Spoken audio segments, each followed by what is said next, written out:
Chapter 11, Mercenary Work. Our homeland, Elfheim, is slowly heading towards ruin. Regretfully, the current Elf King is closing his eyes and ears and still underestimates the humans. Eternal life is a blessing and at the same time a curse. The moment you let down your guard, you won't be able to even realize your own time has frozen. After all, I see you have a lot on your plate. Dear me, I have disgraced myself before Hero Nim. It seems I have drunk too much in my excitement. It's fine. Ha ha. I found this elf prince increasingly to my liking.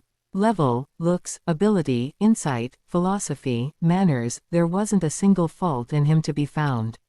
He was such a gentleman that I could believe him to be possessed by a reincarnated modern man of Earth. The current Elf King was definitely a narrow-minded one. The reason why Prince Gnosis had caused a rebellion was related to the line of succession. The Elf King had put aside the first prince to instead appoint his youngest daughter as heir to the throne.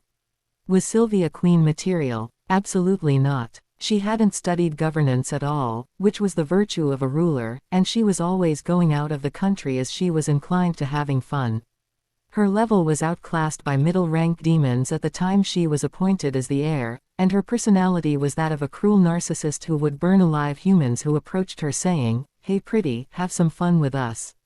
And look what end that had led her to. I told Sylvia so many times not to underestimate humans, but she would always snort at my words. Although I expected a day like this to come one day, it is saddening that it has come true. Mr. Gnosis, your status shows you're satisfied, though. The current Elf King had regarded his youngest daughter Sylvia as the apple of his eyes as she was similar to himself, harboring a borderline psychotic loathing towards humans. It was to the point she had stolen the right of succession from the excellent eldest son. The king had brought trouble upon himself. You must be deeply heartbroken. I merely fear that child's death will become the future of Elfheim. I ask for Hero Nim to provide us with much help. We will also not spare any support in order for Hero Nim to slay Demon King Pedinar. This is my cherished sword, Endymion. It is one of the 3 great hidden treasures of our country, so please return it to us after you obtain the holy sword. Gnosis passed over the precious sword which hung by his hip, a weighty bastard sword which didn't suit frail-bodied elves. I appealed to me more than the holy sword which was unnecessarily light. I won't forget your sincerity. I really won't. One of the 3 great hidden treasures of Elfheim, elemental sword Endymion. It was a masterpiece which I didn't manage to get even after helping Princess Sylvia defeat Prince Gnosis and putting her on the throne in the first playthrough, yet to think I'd obtain it this easily. The caliber of a true king was indeed different. But that was why I felt a little sorry, because I had no intention of returning Endymion. I didn't mean to break the trust and friendship between us, however. While Prince Gnosis had asked me to return Endymion upon obtaining the holy sword, I had no plans of doing so until I gave the Demon King a thrashing. This sword here was enough to dice up that Demon King. It's a relief that Hero Nim likes it. Very much so. Sheeing. I carefully unsheathed elemental sword Endymion from its high-quality scabbard made from the leather of an azure dragon. The refined aura of an elemental washed over me like the fragrance of flowers. Although I more preferred demon swords because of their exciting buck-wild nature, I didn't dislike this kind of pure type. I could slowly shape its nature to my liking. I had a strong feeling that we would become a good team together.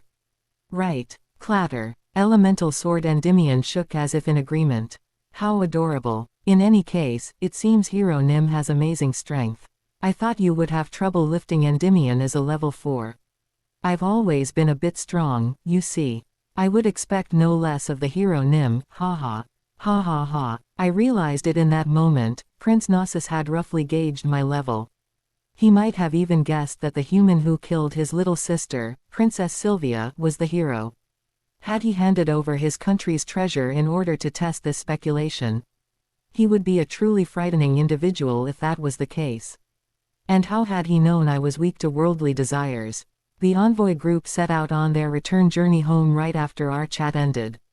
Although there were some faint-hearted elves who went beside themselves at the sight of the elf princess's pretty head halved down the middle, the retrieval of her remains went without a hitch under Prince Gnosis' excellent leadership. It was a greatly satisfying trade. I had started over with nothing yet struck it rich within 3 days. abundant travel funds, level 204, elemental sword Endymion, and a luggage carrier plus archaeologist as a bonus. The brilliant hero and extra company swiftly finished preparations for their journey by wringing the king dry and set out on an exciting adventure. To the village where the great being resided in. The journey was smooth sailing. Although we were briefly delayed right before we set off due to Alex opposing us going, saying it was dangerous, we came to an agreement to hold that joyful orientation, which he so eagerly anticipated 10 days later. The distance to our destination was so great as to take a year to cover on foot, but the mind-blowing transportation method called the spatial transfer magic circle drastically shortened that time. That 1 year was cut to a single second. This technology was so convenient to the point of making me want to introduce it to Earth no matter what. Just like how there were many terminals at an airport, spatial transfer magic circles were placed in public facilities called Tower of a Magician, and could be used for a fee. Abbreviated, they were called Magus Towers. But why were they placed in towers? My first playthrough companion, Sage, had answered as follows. Being a magician was an occupation which required a lot of research funds and rare materials, since no matter how much of a genius you were, there was a limit to how far you could go with theory alone. You couldn't move on to the next stage if it wasn't proven through experiments. Therefore, a magician needed to receive many sponsorships, and had no choice but to either live in a land that had plenty of material supplies or belong under a country receiving a high wage. But this was where the problem began. Magicians and cities were like oil and water. That reason being, 1. It's dangerous when magic explodes. 2. Can't concentrate because it's noisy outside. 3. The industrial smoke covers the stars. 4. Have to watch out for thieves. 5. The purity and density of magic power decreases. There were more aside from the things mentioned above, but these were the 5 major points. But because research itself was impossible without full backing, the magicians of old racked their brains in order for them to live in cities, and the solution to that was a high tower. It could perhaps be said to have the advantage of a high-rise apartment building. All of the problems were solved in one go. Even in large cities, the buildings in Fantasia didn't go higher than 3 stories. If a 10-story tower was built smack dab in the middle of a city, its peak would be an exclusive private space of a magician, isolated from the outside, and behold, the completion of a shut-in. And because they lose any chance to meet women, they inevitably become virgin archmages. Thank you for visiting our Magus Tower Tilda. Though that's not always the case it seems. An amiable-looking beauty welcomed us in, her black cone hat and short skirt reminding me of a witch. That attire of hers was no more than eye candy intended for business. However, she was a receptionist who handled customers for the spatial transfer magic circle. The magician who would activate the magic circle was at the back with his hands clasped behind him, looking over here with a satisfied look. Looking at the receptionist's thighs, that is, not us. I felt like I knew why. Sage was the only person to have attained the level of Archmage. Please present an item that will prove your identity tilde. Things like passports were needed even in Fantasia, because outlaws or enemy spies couldn't be allowed to escape out of the country. Here, His Majesty's seal and permit. We skipped a large part of the checking process thanks to the Dumpling King's handwritten letter. We didn't even need a waiting number. This is what you call the power of money and influence. Magician Nim. Magician Nim. Ahem. Right. Where do I need to send them again? Concentrate a little, will you? Being like this again. I'm sorry. I was immersed analyzing the abyss of mysteries. You see, it's stuff about magic. Ahem. I'll buy you a cake after work as a token of apology. Wow. That's a promise then, Magician Nim. You bet. This magician gave off the smell of crime, but it was no problem to me so long as he properly activated the spatial transfer magic. The magician began to incant the activation spell. The magic circle shined brilliantly and flash. We had saved and shortened a year's time and distance, freed from the inevitable troublesome encounters that would have popped up on a journey. It was truly satisfying. Hero Nim. What? Our journey doesn't feel like a journey. Lenouvel complained beside me, pouting. I would have absolutely left behind this annoying chit if not for the fact she was skilled in cooking and daily life magic. Although I had felt euphoric on the first day when Lenouvel was eliminated by being buried alive in the first playthrough, the inconvenience from the next day on wasn't easy to tolerate. There was a clear difference between games and life. The things that most wore out the hero wasn't the likes of a powerful demon, it was unhygienic toilets and sleep-disturbing insects. To give a statistic without exaggeration, mosquitoes had drawn more blood from me than the late-night assassins sent by Demon King Pedinar. And this was where Lenouvel shined. Her daily life magic solved all these various discomforts. It wasn't perfect, but it was to the level where a modern man could endure. Her ability alone was to my liking. Lenouvel, are you dissatisfied with coming over comfortably using my money? Why don't you complain about breathing, 'cause that's easy too? Ah. Lenouvel, who was pouting like a goldfish, was instantly silenced. But then our other companion, the large luggage carrier who was holding a spear in his right hand, spoke up in her defense. I think Miss Lenouvel also has a point. We get no chance to raise our level and skills if we travel instantly like this. I didn't ask you. Shut it. Quote. I surveyed my surroundings after silencing the luggage carrier, who was under the wrong impression of having really become the legendary hero's companion. The scene here was similar to what I saw first upon being kidnapped to this fantasy world. A huge magic circle was beneath our feet, and outside of it were guards on standby in case of emergencies, nodding off where they stood. Besides that, I could see flags of the kingdom and its aristocratic families, which told me we had safely arrived at the Magus Tower of an allied country. Spatial transfer magic itself was convenient because no time was taken to travel, but there was no method of directing reaching your exact destination. You had to go from Magus Tower A to Magus Tower B. You would only be transferred between magic circles that were linked in advance. Like how you would take the airport bus, subway or the like upon arriving at an airport, from now on we had to use a different method of transport. Lenouvel, porter, follow me. We quickly went through customs and exited the Magus Tower. A bustling city street lay before us, a scene which existed in my memories.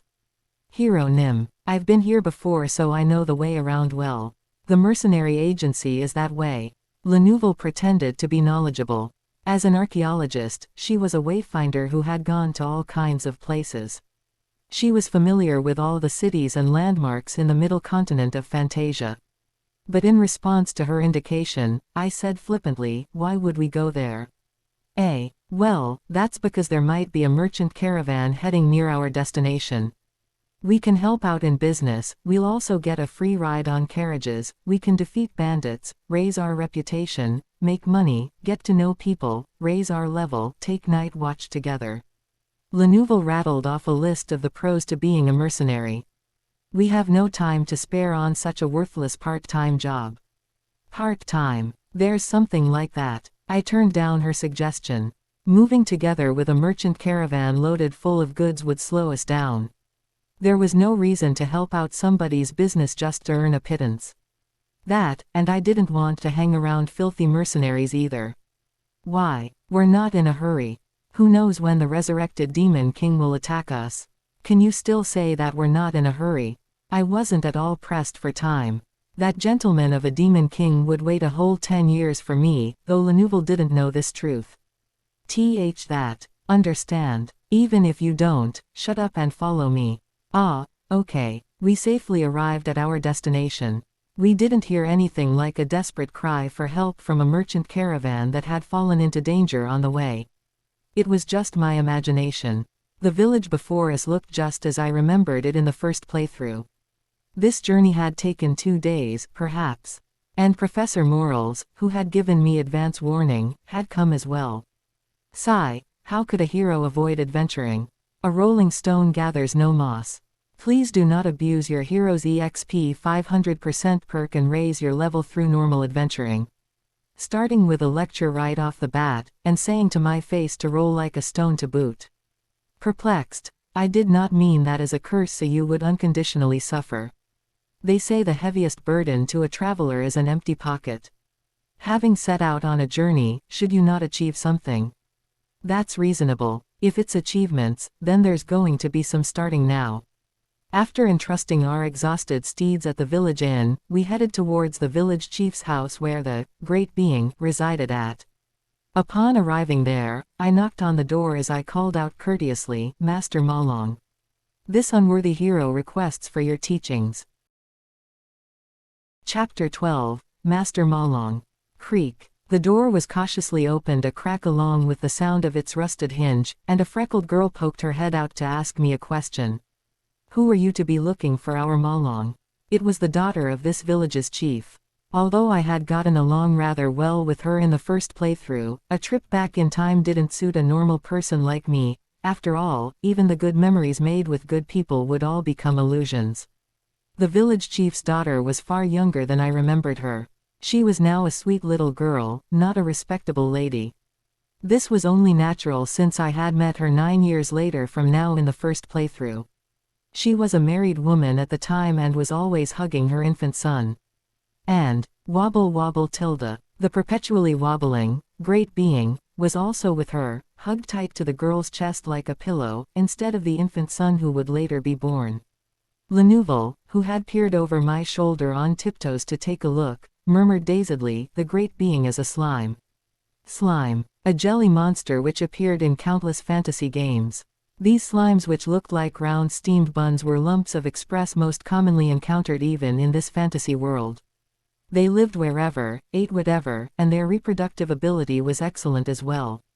The reason why the sewerage systems in Fantasia cities, which were of pitiful standard compared to those of Earth, didn't get clogged and could be maintained for prolonged periods of times was also thanks to slimes cleaning them up.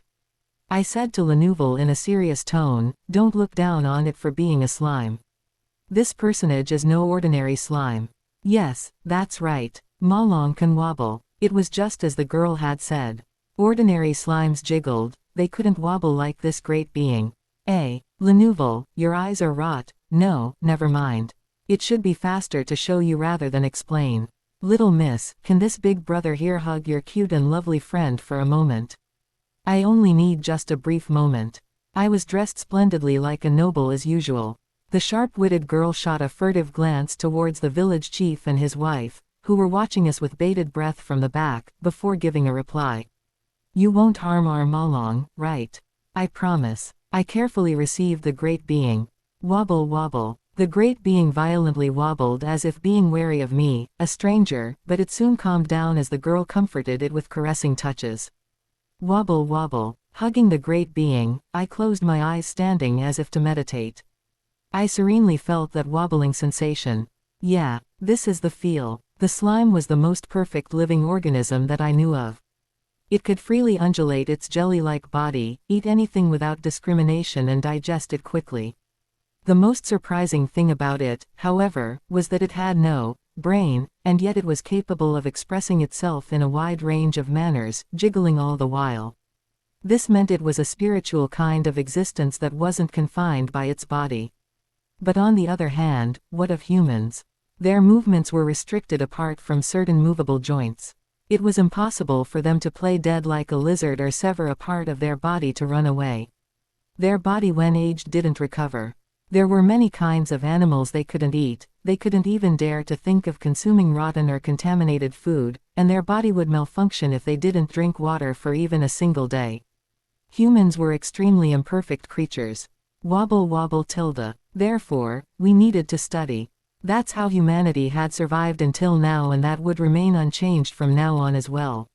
Now, a one-dimensional minded foolish human would struggle to attain powerful fantasy-related things, martial arts, magic, elementals, psychic abilities, demon sword, holy sword, divine power, power of a god, game status abilities, heart of a dragon, elf wife.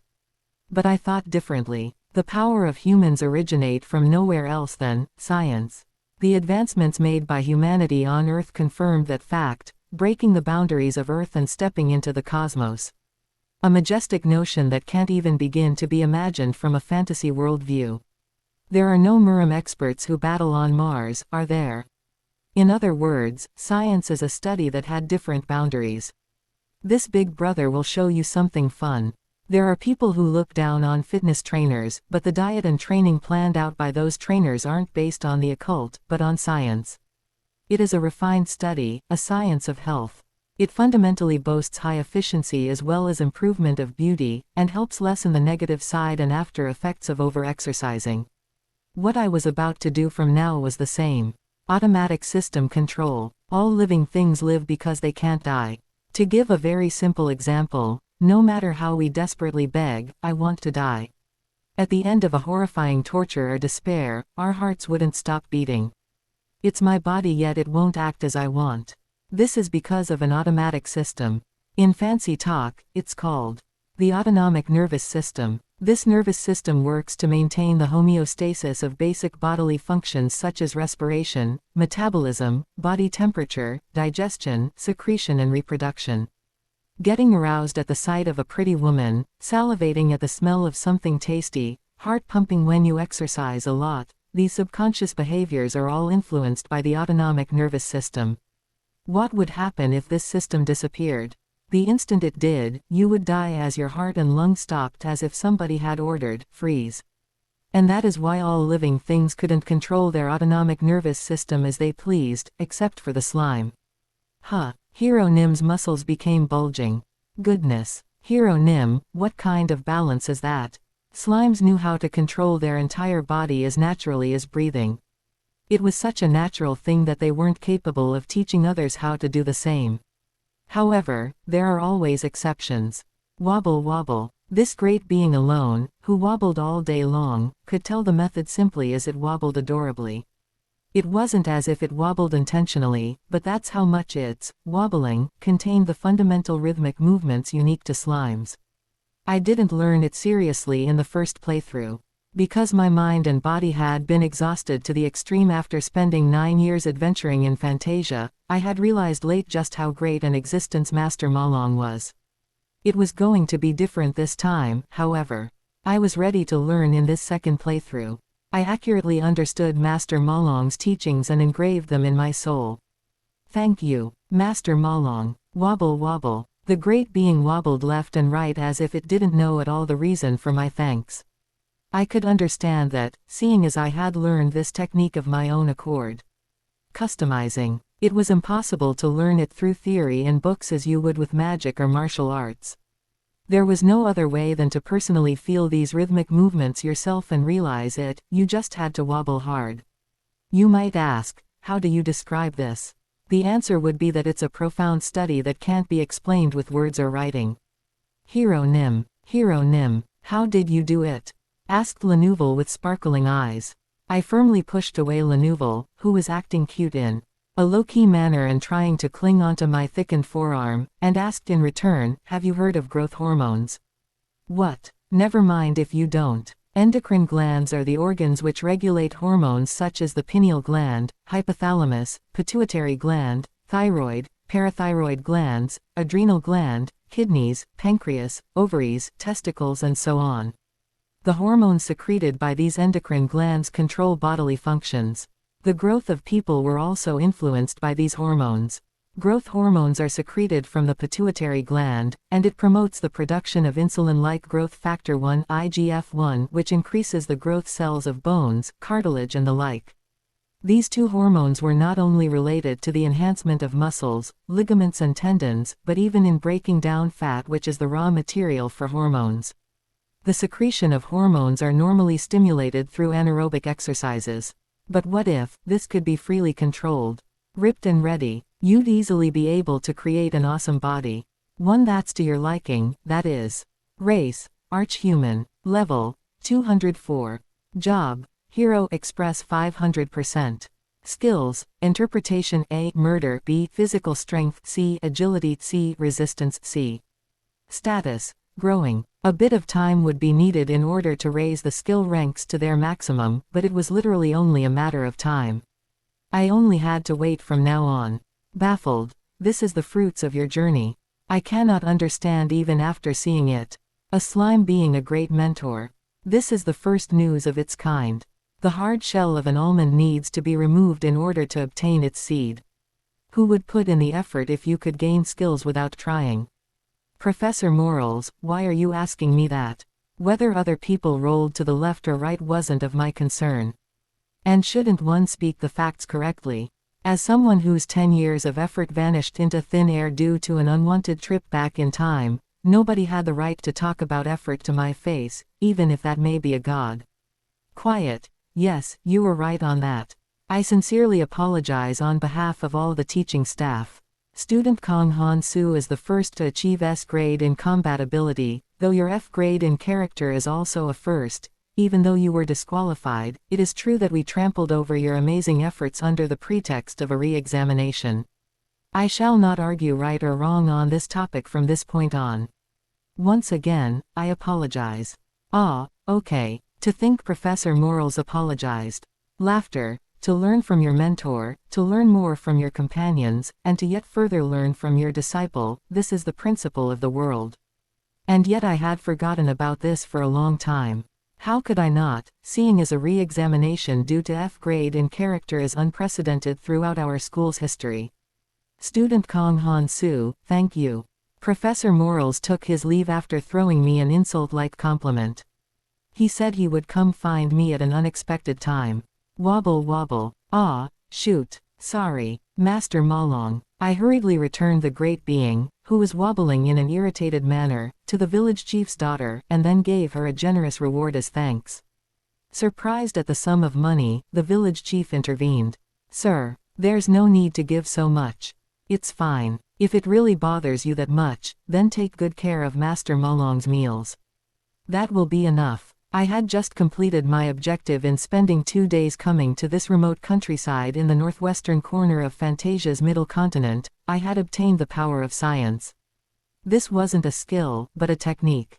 A byproduct of knowledge and experience. Whatever I did whenever and wherever, I would be myself. The French philosopher, Descartes, had said this.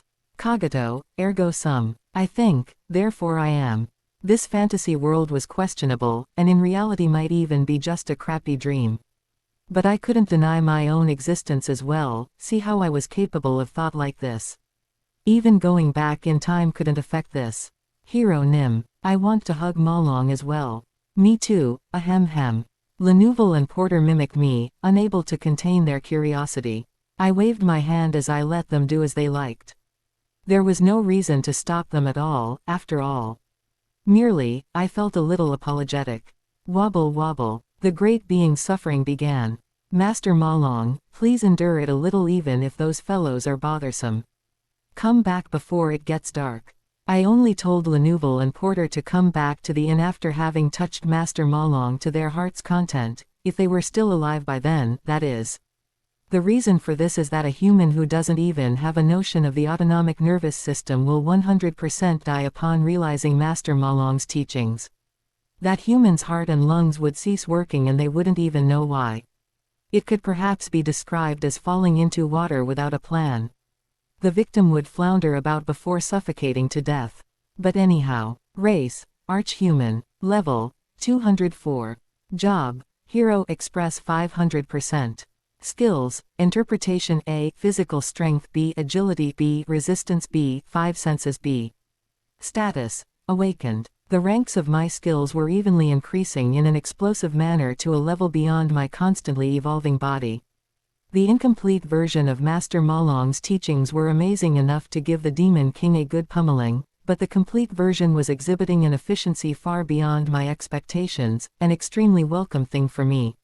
As for what was left to do now, a place to create an alibi for my 204 level, but I couldn't not take achievements into account even while doing so, the reason being that in order to return to Earth, I needed high grades in all 4 subjects of my examination, aside from taking down Demon King Pedinar. Combatability, achievements, reputation, character. Putting aside combatability, since if it was low you wouldn't even be able to slay the Demon King, I had no need to pay attention to achievements in the first playthrough because I had spent 10 years going here and there, poking my nose into all kinds of matters. My achievements had piled up by themselves. But this second playthrough was different. I was certain to get an F grade on my achievements at this rate. That'll be troublesome. I didn't want to see the elf princess, whom I had so painstakingly killed, once again. Even I would feel chills to see Sylvia in healthy shape after having confirmed the kill, and it would be wearisome to repeat the same adventure for the third time as well. Fortunately, there was one young dragon secretly living near this area. Its level and skills were extremely low as it neglected to hunt due to its gentle nature. In the first playthrough, it was like a pie in the sky because all of my companions had opposed to killing the whelp. Those dastardly so-called companions had held back the hero from becoming strong. In this second playthrough, however, no one could interfere in my graduation. Dragon Slayer. Could there be another achievement as certain as this in a fantasy world? But that wasn't all. A dragon itself made for good prey, but its heart was also a massive express. Your level could make a leap in an instant upon consuming it. This would become the best alibi for me who was known to have a low level. Moreover, this was a regular hunting. Perfect. Even Professor Morals wouldn't have a problem with this. Chapter 13, By the Power of Friendship.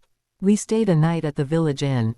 I would have liked to set off right away, but even I needed to make all kinds of preparations to hunt a dragon, one of the most absurd creatures in a fantasy world. I was still a tender hero on his 5th day, after all. I was a chick out of its egg, just as the dragon was young. A natural deodorant was needed. This hunt would fail if I was noticed by the dragon first, because the current me would have no way of catching it if the lizard unfurled its wings and flew away. Therefore, it was important to make a surprise attack. The only way of having a chance at victory would be to conceal noise and smell, then approach the dragon while it was enjoying a sweet dream and rip up its wings or its hide. I was able to procure deodorant from a village hunter. The next thing was time. Presently, my body was literally a chaotic mess due to having activated my cells.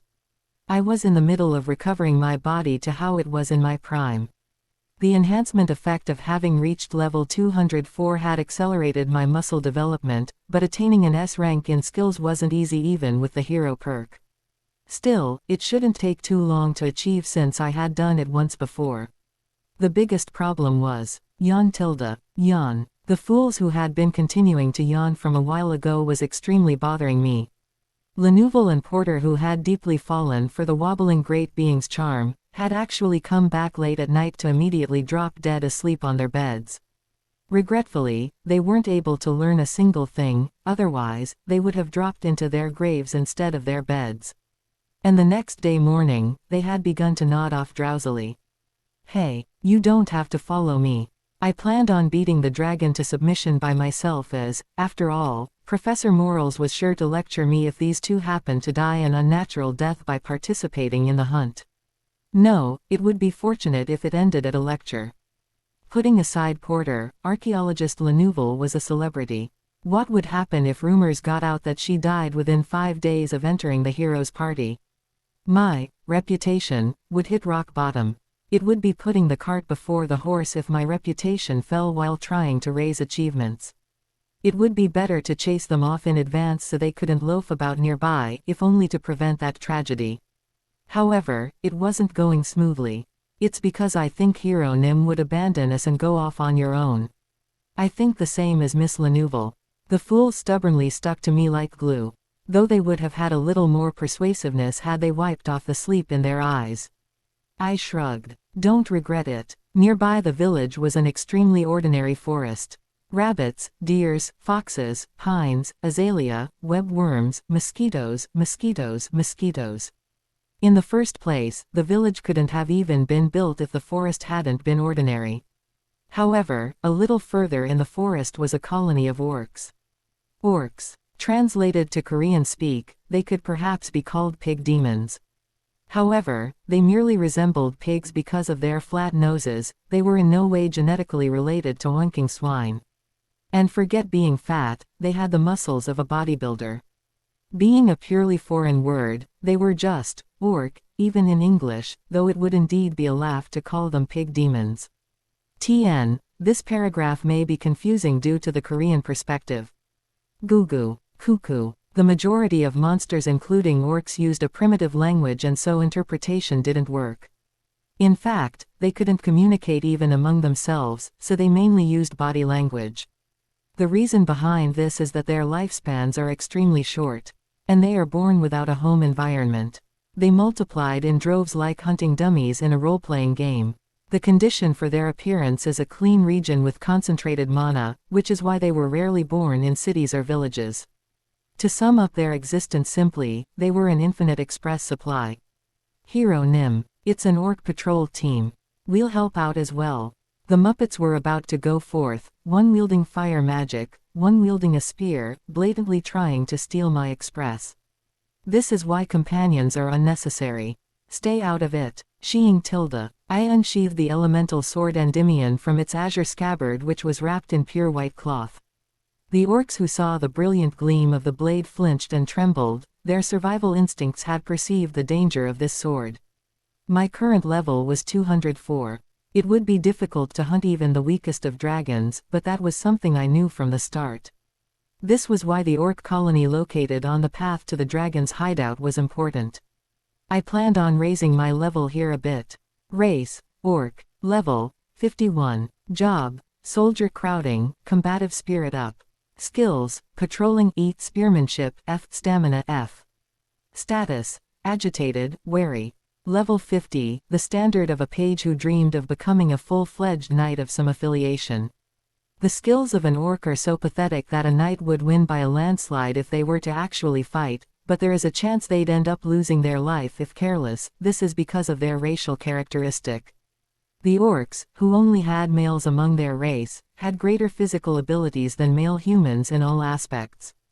Muscular strength, agility, sense of smell, endurance, resistance. If a high schooler from Earth and an orc were to go one-on-one, supposing that they were both level 1, the high schooler could never win even with the protagonist buff.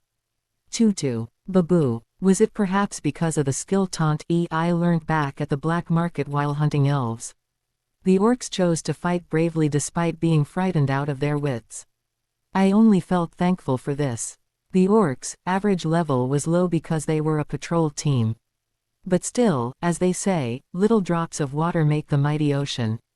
It was also the method of growth which Professor Morals recommended.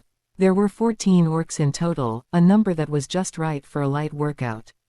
I took off in a dash from my slightly bent knees, ignoring the arrows and spears flying my way as I moved in a straight line. An arrowhead pierced my clothing and a few drops of blood splattered out as it pricked my skin, but it wasn't able to lodge itself in my stone-hard skin. Cuckoo, cuckoo. The orcs thrusted forth their spears at me even as they panicked.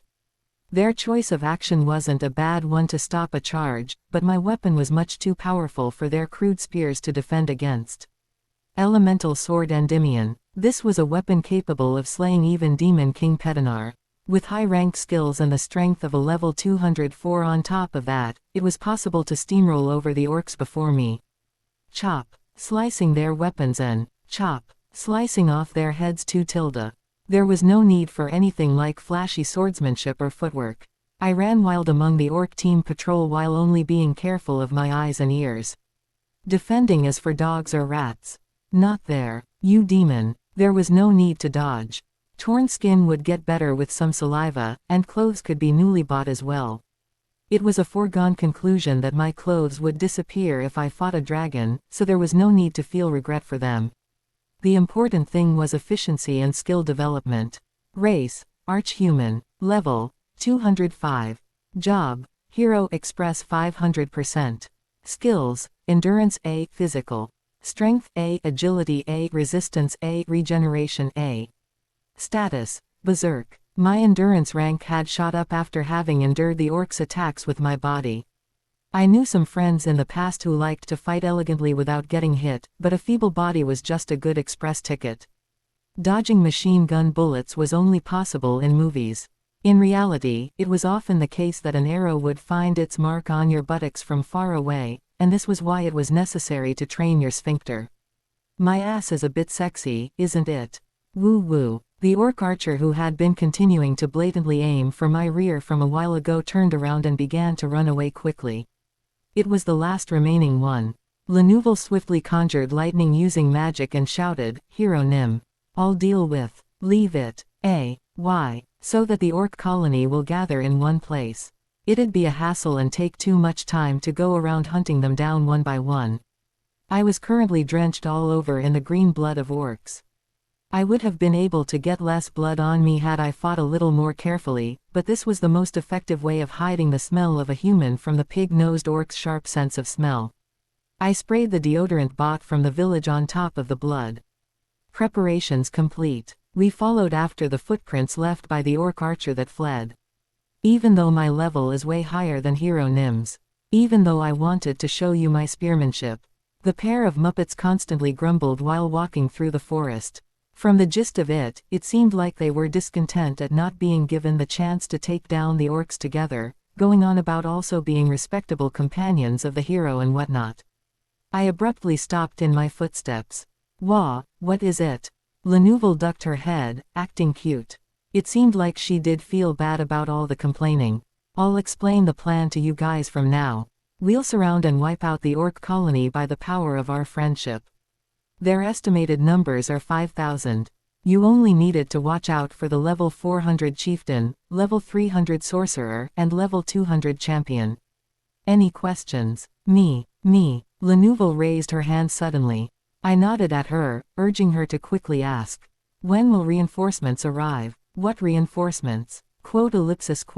Lenouvel will push from the west gate, you'll take the east gate, and I'll take the north. I'd like to blockade the south as well, but it can't be helped seeing as we don't have enough friendship power. Truthfully, I didn't like the power of friendship. In my opinion, there was nothing like justice in lynching an opponent in numbers just because the opponent was strong. However, I wasn't so foolish as to look away from reality. I was still weak. I was in no place to be picky about methods and means until I grew strong enough. There was no chivalry to speak of when you were weak. Still, don't worry too much. There's a river to the north, so it's no different than a dead end to the orcs. With no path of retreat, the orc colony will be coming at us viciously. It'll be thrilling, right? Isn't it like you can already hear the sounds of your level rising? If you have another question, ask away. It seemed like my plan was so perfect that she had nothing more to ask. Let's show them what our friendship is about. It was said to fool the enemy, you must first fool your allies. If I had truly intended on thoughtlessly charging in from the front, I wouldn't have smeared filthy orc blood all over my body, and I would have disguised the two morons as well. The reason I didn't do that for the two, however, was that Lenouvel and Porter were the bait meant to draw the attention of the 5,000 orcs. Is it a bit too much to call them bait? Saying that painted me in a rather bad light, so as the elaborate strategist that I am, I shall correct myself. They had an advanced role of luring away the mob in order to assassinate the orc leaders. Lenouvel was the one to start the plan. Boom. FWRRSH. She shot off a blast of fire magic towards the orc colony. With this as the signal, battle broke out in the west and east of the colony. Level 200 magician Lenouvel's spells made glorious explosions, while level 286 Porter's spear pierced and mowed down the orcs. Cuckoo. Mumu. The orcs, who had had a bit of time to prepare themselves thanks to the orc archer who got away, began to split and swarm towards the west and east. The middle area of the colony became quiet as if Moses's miracle had occurred. What simple-minded orcs, I say. Though if you thought about it, they wouldn't have lived behind such primitive wooden fences for walls if they were smart. I lightly jumped over the fence and quietly infiltrated my way in, relaxedly making it to the center of the colony. Cuckoo. The orcs, who had developed noses, had a strong tendency to blindly believe in their sense of smell, which was why it was simple to trick them so long as you erased your smell. Why didn't they know this, you might ask? The answer is that they had little experience in facing clever humans. Their lifespans were extremely short and their language was too crude, and so they couldn't leave anything like lessons for their later generations. This was why they never made any progress. It was also why they didn't attack the village of humans despite it being quite nearby. To them, humans were creatures of unknown. Nevertheless, they did have an eye for things, so they were aware that the sturdy fences built in the human village and the clean clothes of its residents were worlds apart from what they had. As a result, the orcs perceived them as a higher race. There was another reason on top of that. The orcs would frequently come across human groups passing through the forest and would end up in battle, but the mercenaries guarding merchant caravans were stronger than the orcs. Nothing need to be said about those knights who guarded the carriages of nobles. So as a result, the orcs got the misunderstanding that all humans were stronger than they were. It becomes a problem after they realize that they thought wrong. They would raid villages, stealing women, food, weapons and so on. After coming to know the taste of humans, they would start to run amok just like that. This orcs tribe would continue to indiscriminately attack human settlements until they were subjugated by a knight order, mercenary party or the like. It's over there. The chieftain's residence was a shabbily built log cabin. With the rest of the orcs having swarmed outside, surprised by the power of our friendship, there was not a single guard protecting the chieftain's house. I could clearly see the situation inside through the gaps in the logs. Race, orc. Level, 387.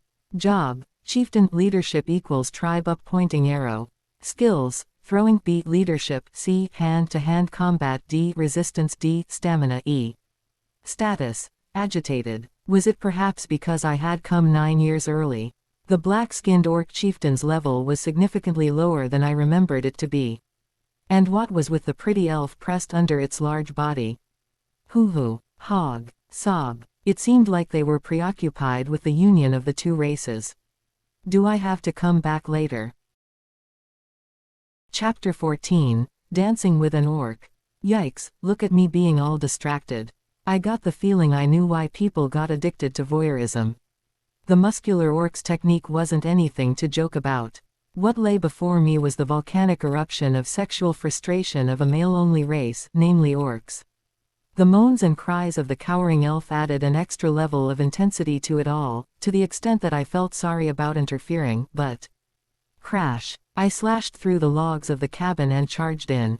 Now, while the orc chieftain was unarmed and focused on the elf's buttocks, was the perfect opportunity to assassinate it.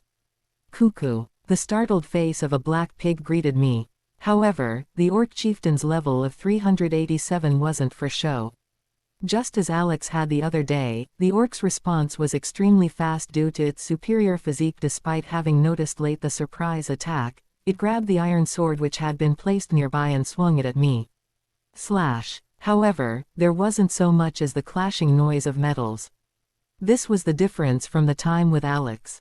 Elemental sword Endymion was on a different league compared to a 0.3 mm mechanical pencil. To compare them was blasphemy in of itself. Splatter. The orc chieftain's green blood dyed the inside of the cabin, but I didn't stop. The wound was shallow.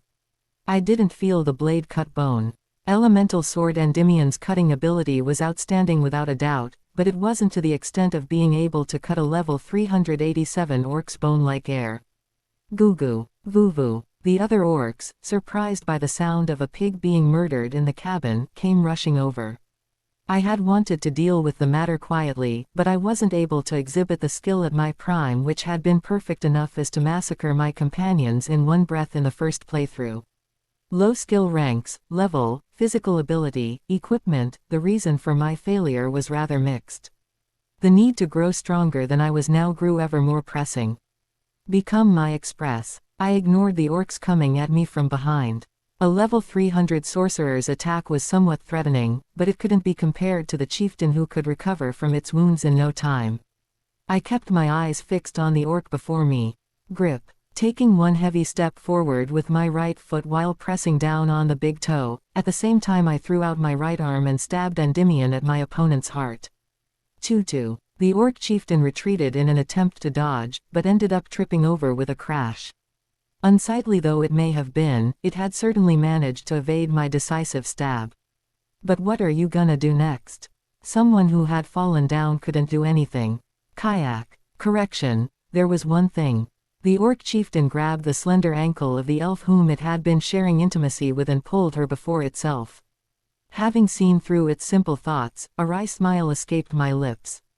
Taking a hostage. Foo-foo. Humans and elves were hardly different appearance-wise.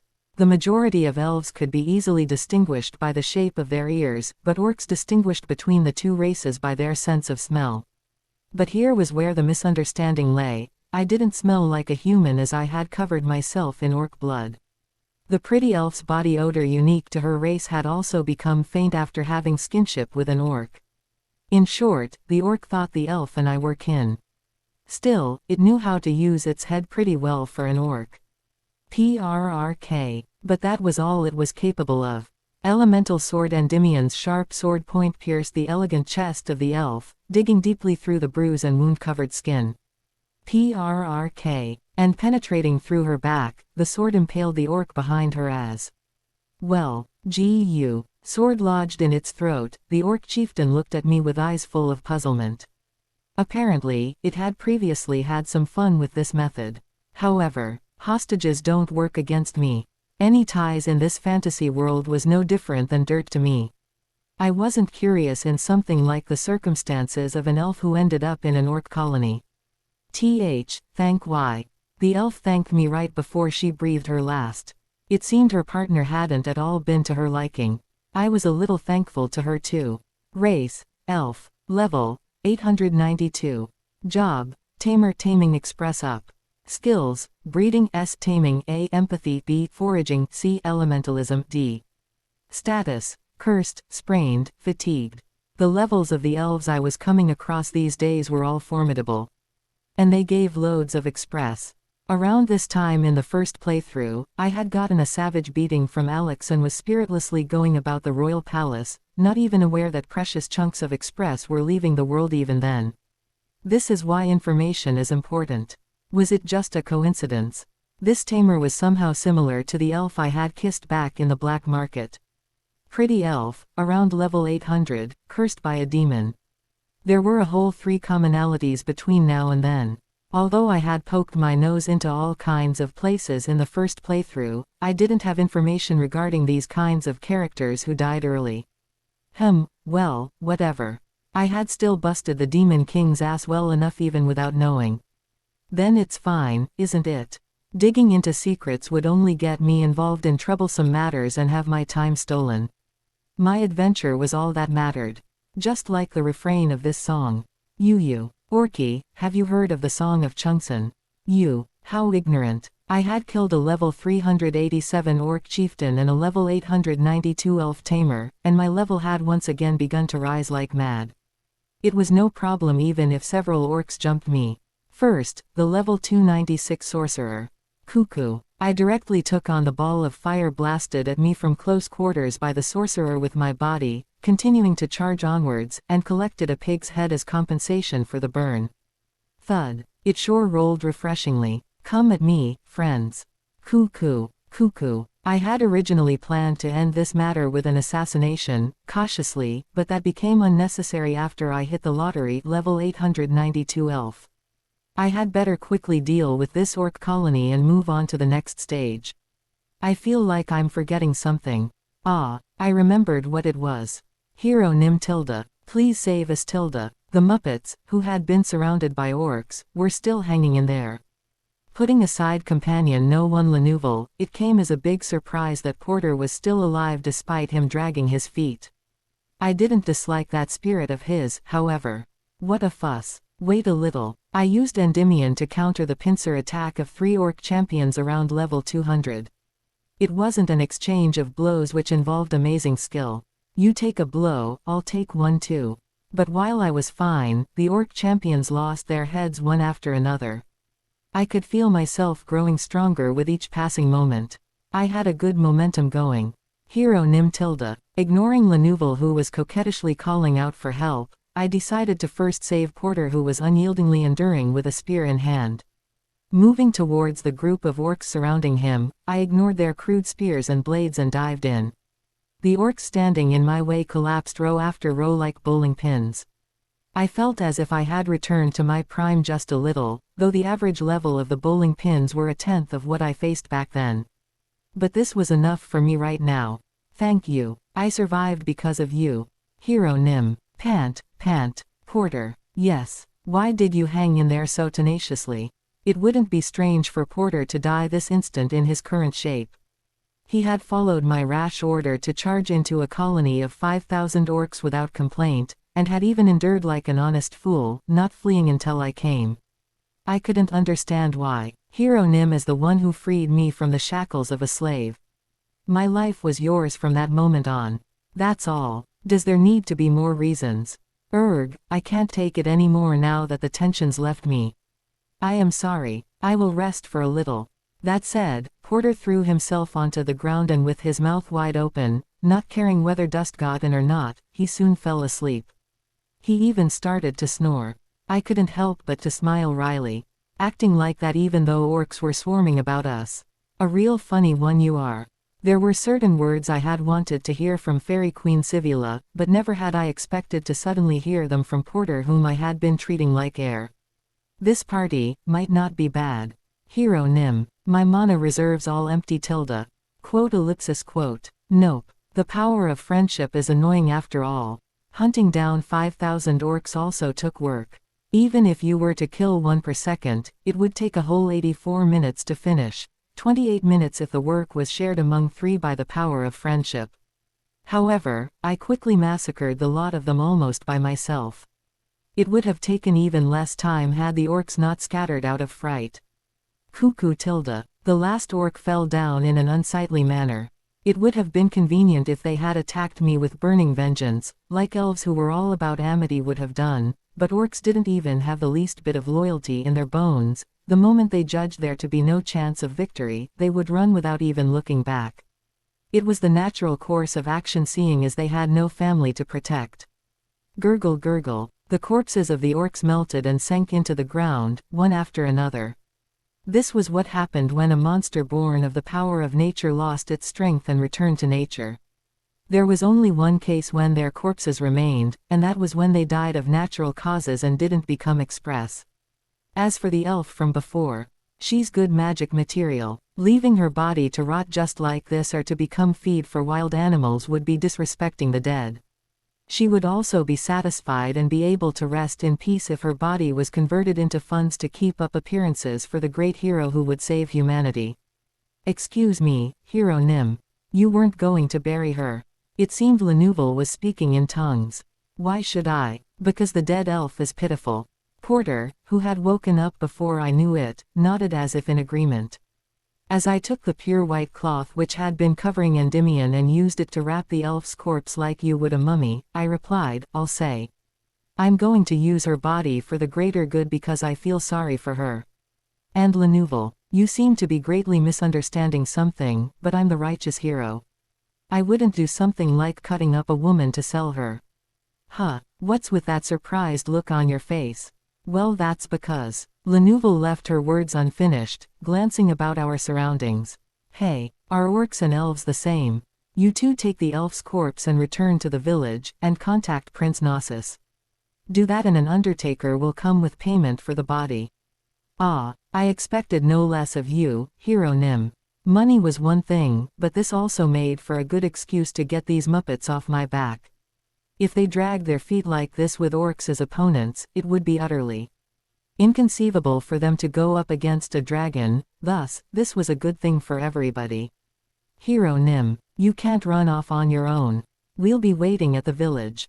Lenouvel and Porter had employed the power of friendship to their heart's content at the orc colony and vented their frustrations. The two carried the elf's corpse and made their way back as if fleeing. Seeing their retreating figures, truthfully, I felt a little worried. It's best they don't bother Master Malong, but the reason behind this was that if you bothered Master Malong too much, it would bite you even as it wobbled. Its bite was more painful than you would think, and even I really didn't know how it bit with that jelly-like body. In any case, I turned around with a light heart. It was now time to go assassinate the drag. Weary, did I not say I would come without notice? Oh my respected Professor Morals, so you've come. There have been no problems so far. Lecture. No, regretfully there is one. Do you not think you had perhaps given up on the poor elf's life too easily? So long as there is life, there is hope. Life is said to be a journey towards death, but by no means does it mean you should give up so simply. That's a huge misunderstanding, sir. I had never given up on the elf I came across at the orc colony. Level 892. How could I give up on this? The very moment I saw that woman who was pressed beneath the excited black pig, I felt a strong tug of destiny in my heart. I saw the bright future where we would soon become as one. And that's how it actually went as well. She had become good express for me. Hollow right pointing triangle headache. It is said that those stubborn of heart will fall into unhappiness. One who does not seek happiness on their own cannot enjoy it. Try treating new bonds with care. You will be able to find a happiness that you did not know before. New bonds, this is difficult. I should take down the dragon first and think later. I think I'll become happy that way. Race, Chaos Dragon. Level, 999+. Job, Supreme Ruler Conquest, Battle Spirit Up. Skills, Chaos SS Destruction SS Oblivion SS Battle Spirit S Deadly Venom S. Status, Drowsy, Muddled, Twilight. Chow, pardon the intrusion. I had followed the correct address to the young dragon's nest, and a pitch-black flying lizard was peacefully lying down in a fairly large pit that was shaped like the vent of a volcano. Only, Chow, goddamn. It turned out that the nest owner hadn't changed yet. Chapter 15. Turning around, I dashed towards the forest. If the hero who came to hunt a dragon ended up hunted instead, that wouldn't even amount to be a cheap joke retold by a bard, let alone be an achievement or rise in fame. Chow. My opponent was an ancient dragon among ancient dragons. The twilight on its status window was proof. This meant its hour of death was near. Of course, it would have been fine if it was an obese lizard that didn't do its age justice even with the twilight status, but surprisingly its job was Supreme Ruler, which spoke volumes of how belligerent it was. And that was why its level and skills were all beast. That Supreme Ruler dragon was naturally not fameless. In the first playthrough, not only did I not encounter it, I didn't even know it had died of natural causes. However, I did hear about it from others as it appeared in stories of an evil dragon destroying countless nations about as often as a customer frequented a shop. 3 pairs of wings, massive frame, pitch-black scales, aggressive, it was exactly as the stories described. Oblivion Dragon King, Nebius. Although it was slightly pushed down the danger ranking due to Demon King Pedinar's revival, it was an existence that took a spot among what Fantasia's natives considered the 5 disasters. I knew of the other disasters since, in the first playthrough, I subjugated them one after another in later years, but the one before me was a monster of a card that I was completely helpless against in my present state. Flap, flap. The 3 pairs of wings of the great black dragon which rose into the sky blocked out the sun like a solar eclipse. Furtively glancing up, I saw the Oblivion Dragon King opening its maw wide. Dragon Breath. The strongest attack method which made the absurd life form that was a dragon even more ridiculous in a fantasy world, Dragon Breath.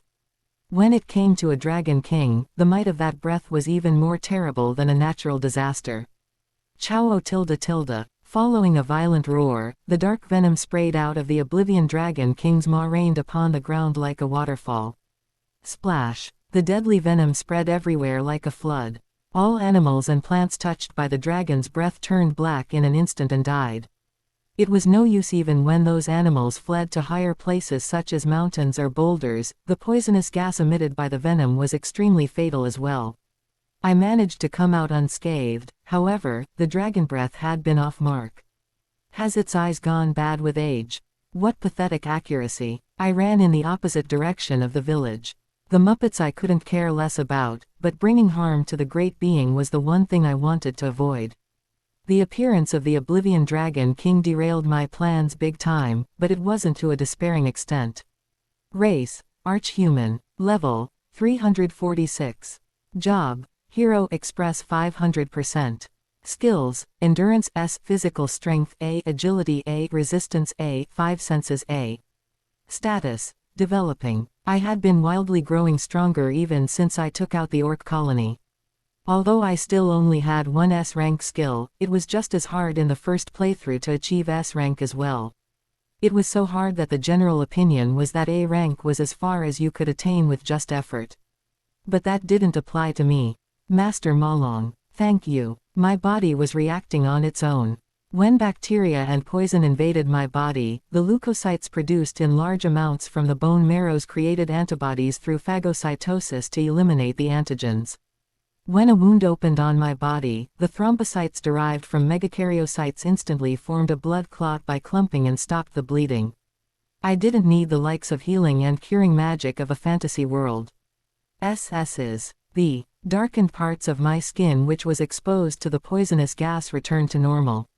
The Oblivion Dragon King's breath was basically poison. While it would have been dangerous had its breath landed on top of my head, I was given time for my leukocytes to produce antibodies due to the dragon missing by far. With this, I was now immune to its poison, but there still remained a threat to be dealt with. Cuckoo. Baboo. I ran into a group of orcs which had been escaping from the dragon's breath. Refusing to run away altogether like buddies, they instead rushed to attack me. The reason for this was simple.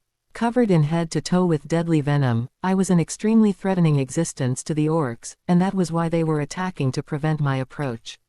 But it wasn't as if I couldn't give way either. Move. I took on the orcs' attacks with my body as I charged. Their various bladed weapons dealt harsh blows, but I ignored them while coldly observing my surroundings, cutting down any high-level orc I saw using Endymion.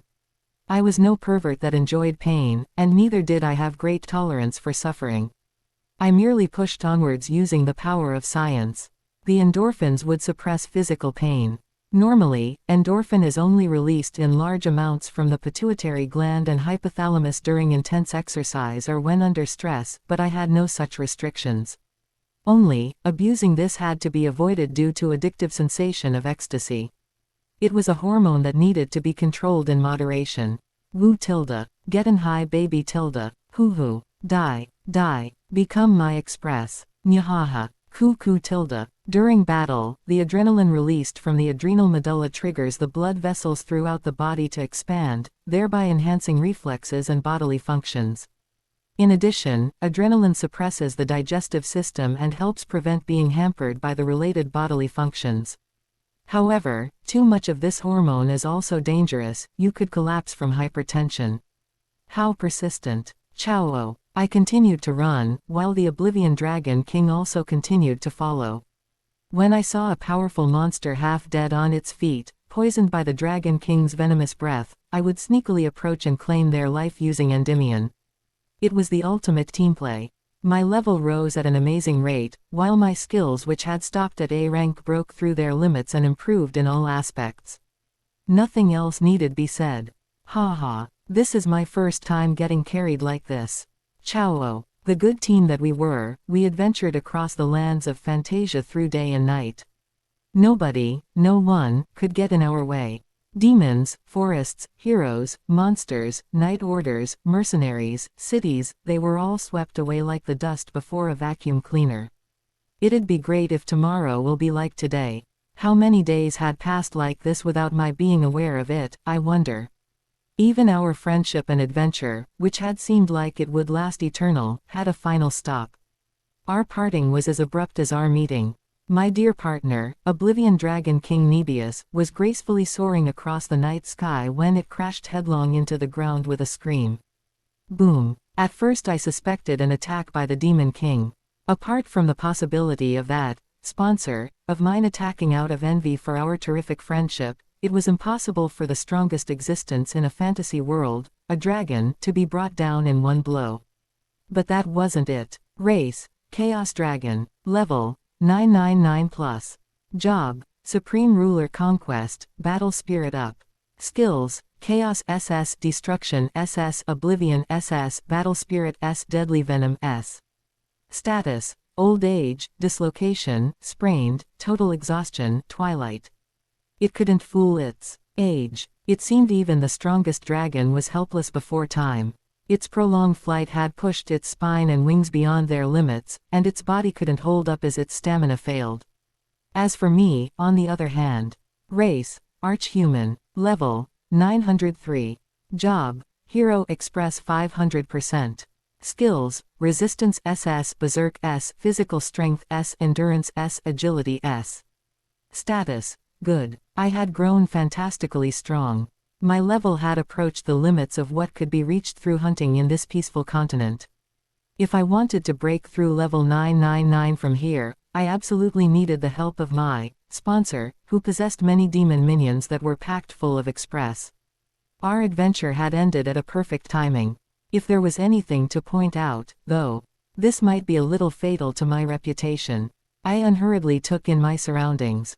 The earth had become contaminated by the dragon's breath, and I couldn't find anything alive around. The number of cities which had been wiped off the map, because of the poor-sighted Dragon King shooting its breath in all the wrong directions, wasn't few. And the damage wasn't just limited to this region, half of Fantasia's middle continent was in the same shape. Demon King Petinar had managed to plunge humanity into the depths of fear without even lifting a finger. Scary bastard. Sigh. What a truly fearsome student you are. Ah, Professor Morals. It's really been a while. Troubled. I had no chance to intervene due to the ongoing critical situation. It would have been awful if things went wrong because of me, after all. That is why I waited until the battle ended, but it seems even the continent which was peaceful ended along with it. What do you mean it ended? It's too early to give up. Didn't you tell me to not easily give up? There's hope in this second playthrough. In the world of Fantasia, with its middle continent as the center, there are 4 other similar-sized continents that altogether form the shape of a cross: the East Continent, West Continent, North Continent, and South Continent. And the Oblivion Dragon King in my main area of activity was the middle continent. The surrounding 4 continents were still fine even now, and furthermore, a whole half of the middle continent which had received a big blow was untouched. Statistically speaking, 90% of humanity's homes were still intact, and that was why it was too early to give up. Affirmative. Correct. Hope is an important virtue to the hero. In any case, even a trustworthy and excellent steed mustn't be removed of its bridle. This situation has come to pass because you blindly believed in the memories and information from your first playthrough, yes. I wouldn't deny this. I had thought a young dragon whelp to be living in that nest, but who would have known a dragon of extreme old age on the verge of death to be just sitting there instead? It was even highly aggressive and powerful. It was no longer the time to worry about character. My reputation had ended up going down the drain while trying to make an achievement. Still, there is something I gained in return for that. Ciao. Oblivion Dragon King Nebius, who was all but spent, was quickly running out of life.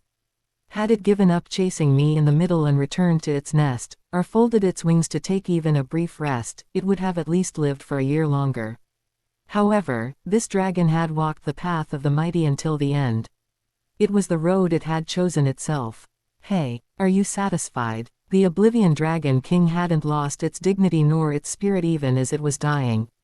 I approached the huge head of the collapsed dragon and asked it a question, and it opened its mouth to reply.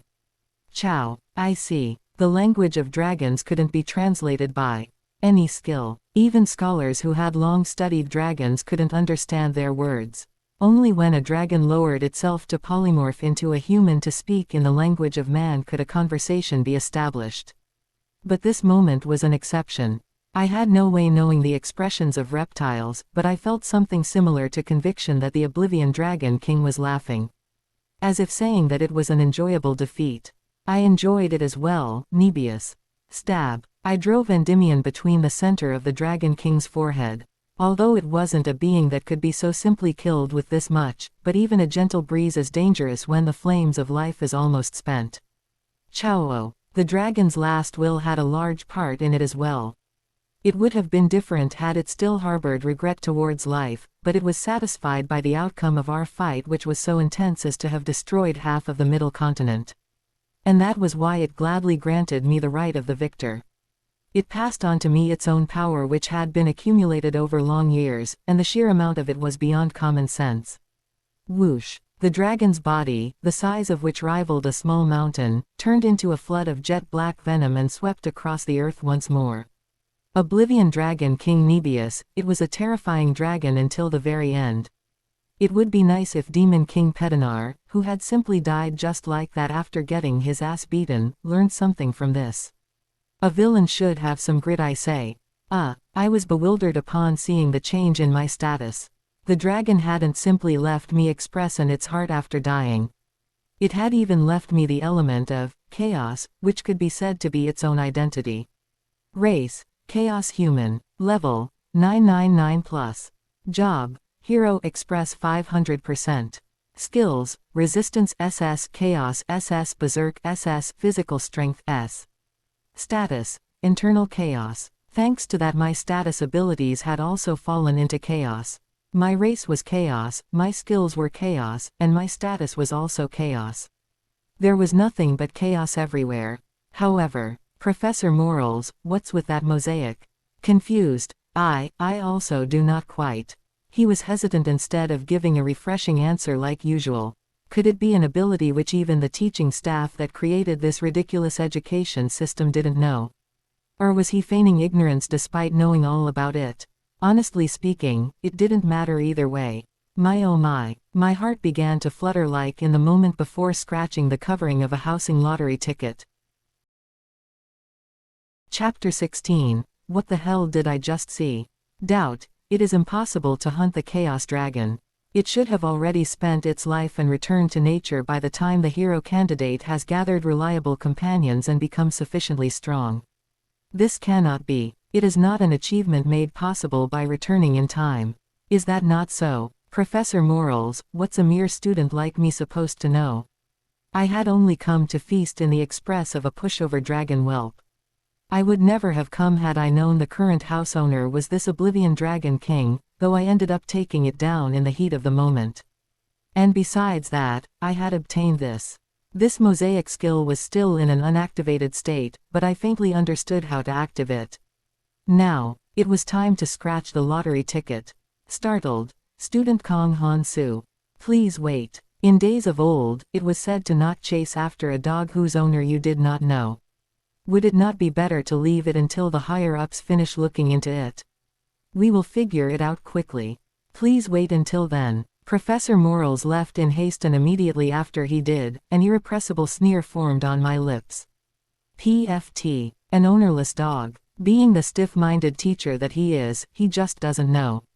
When a person is told not to do something, it's only natural they want to do it even more.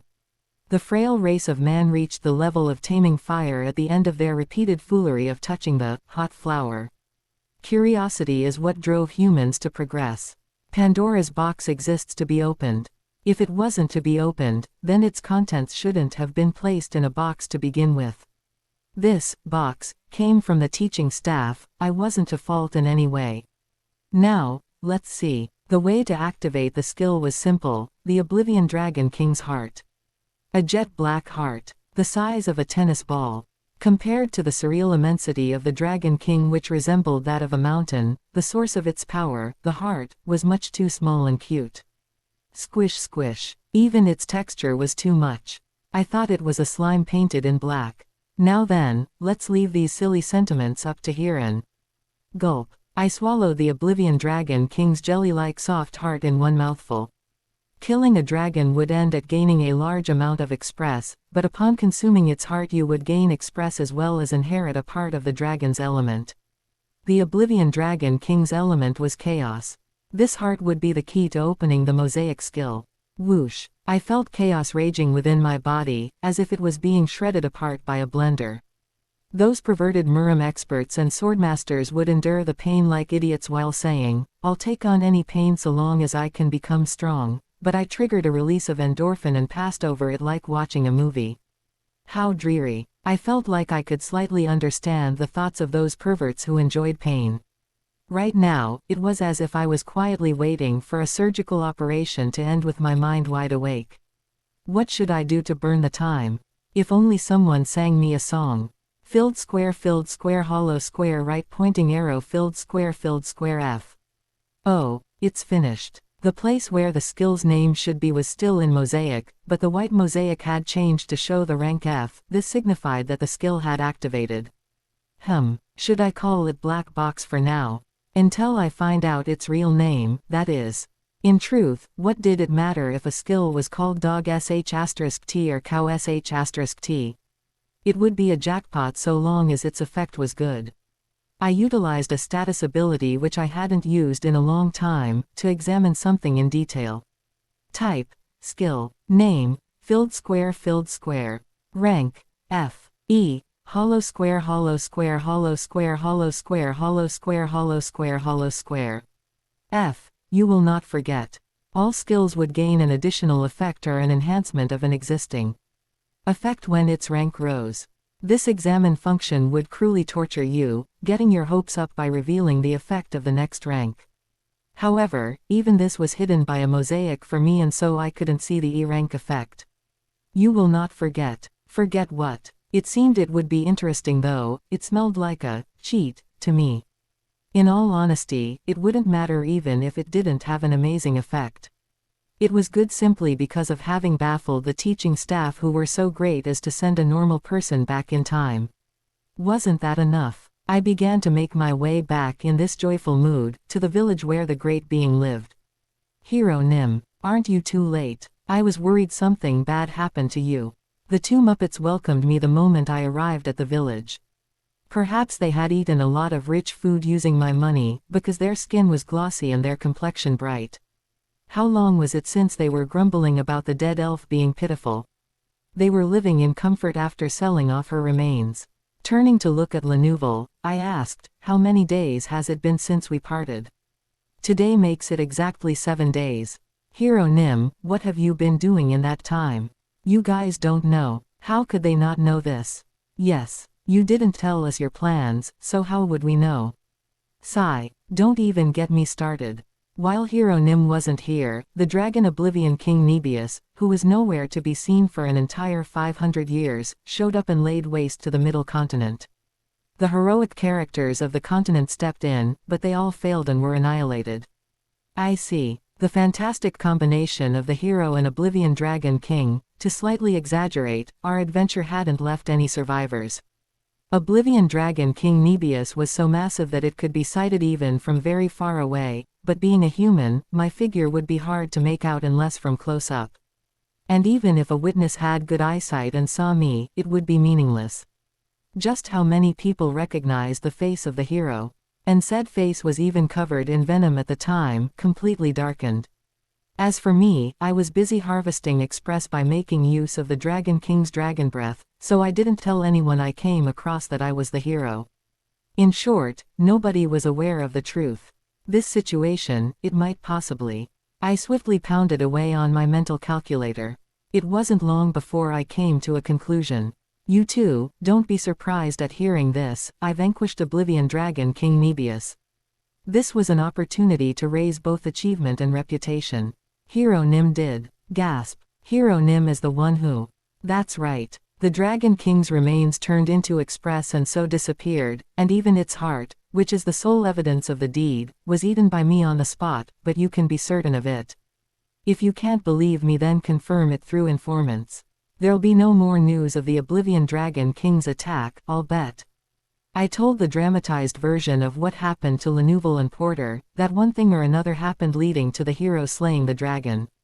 Naturally, I omitted the part where the Oblivion Dragon King, who had been quietly spending its last moments in its nest, was woken into a rampage by me. If this got out, my reputation would eat dirt. Wow, you're really amazing. Dealing with a 5 disaster by yourself. I expected no less of you, Hero Nim. Perhaps it pricked that they had idling about in the peaceful village, but the two Muppets began to praise my feat, spit flying from their mouths all the while. Their reaction was very nice, they showed no signs of suspecting me. Good. It's a brilliantly perfect crime. In truth, I had been worrying about my reputation all the way until arriving at the village, but these idiotic fantasy natives let themselves be fooled into thinking Oblivion Dragon King Nebius' appearance was a natural disaster. Thanks to that, there would be no problems. I would only be remembered as the wonderful hero who took down the Dragon King, though whether people would believe in it remained to be seen. It had only been a mere 15 days since I was summoned to be a hero. Going by the standard I had in the first playthrough, in this period of time I should have been struggling with the aversion to taking life until barely reaching level 10. Indeed, level 10. To a 15-day-old fledgling hero, the Demon King and Oblivion Dragon King were existences of another world far apart. Thinking along these lines, the feat I achieved was impossible even when taking into account the hero's perk. It didn't seem like the people would believe the truth that I had defeated the Dragon King. We believe you. That's right. I didn't dislike Lenouvel and Porter's flattery. However, they could believe in me unquestioningly because they had witnessed my actions at the Orc settlement. The majority of this world's natives, who didn't know of my capabilities, wouldn't be like them. Then what was I to do? It's simple. I just have to take down another one.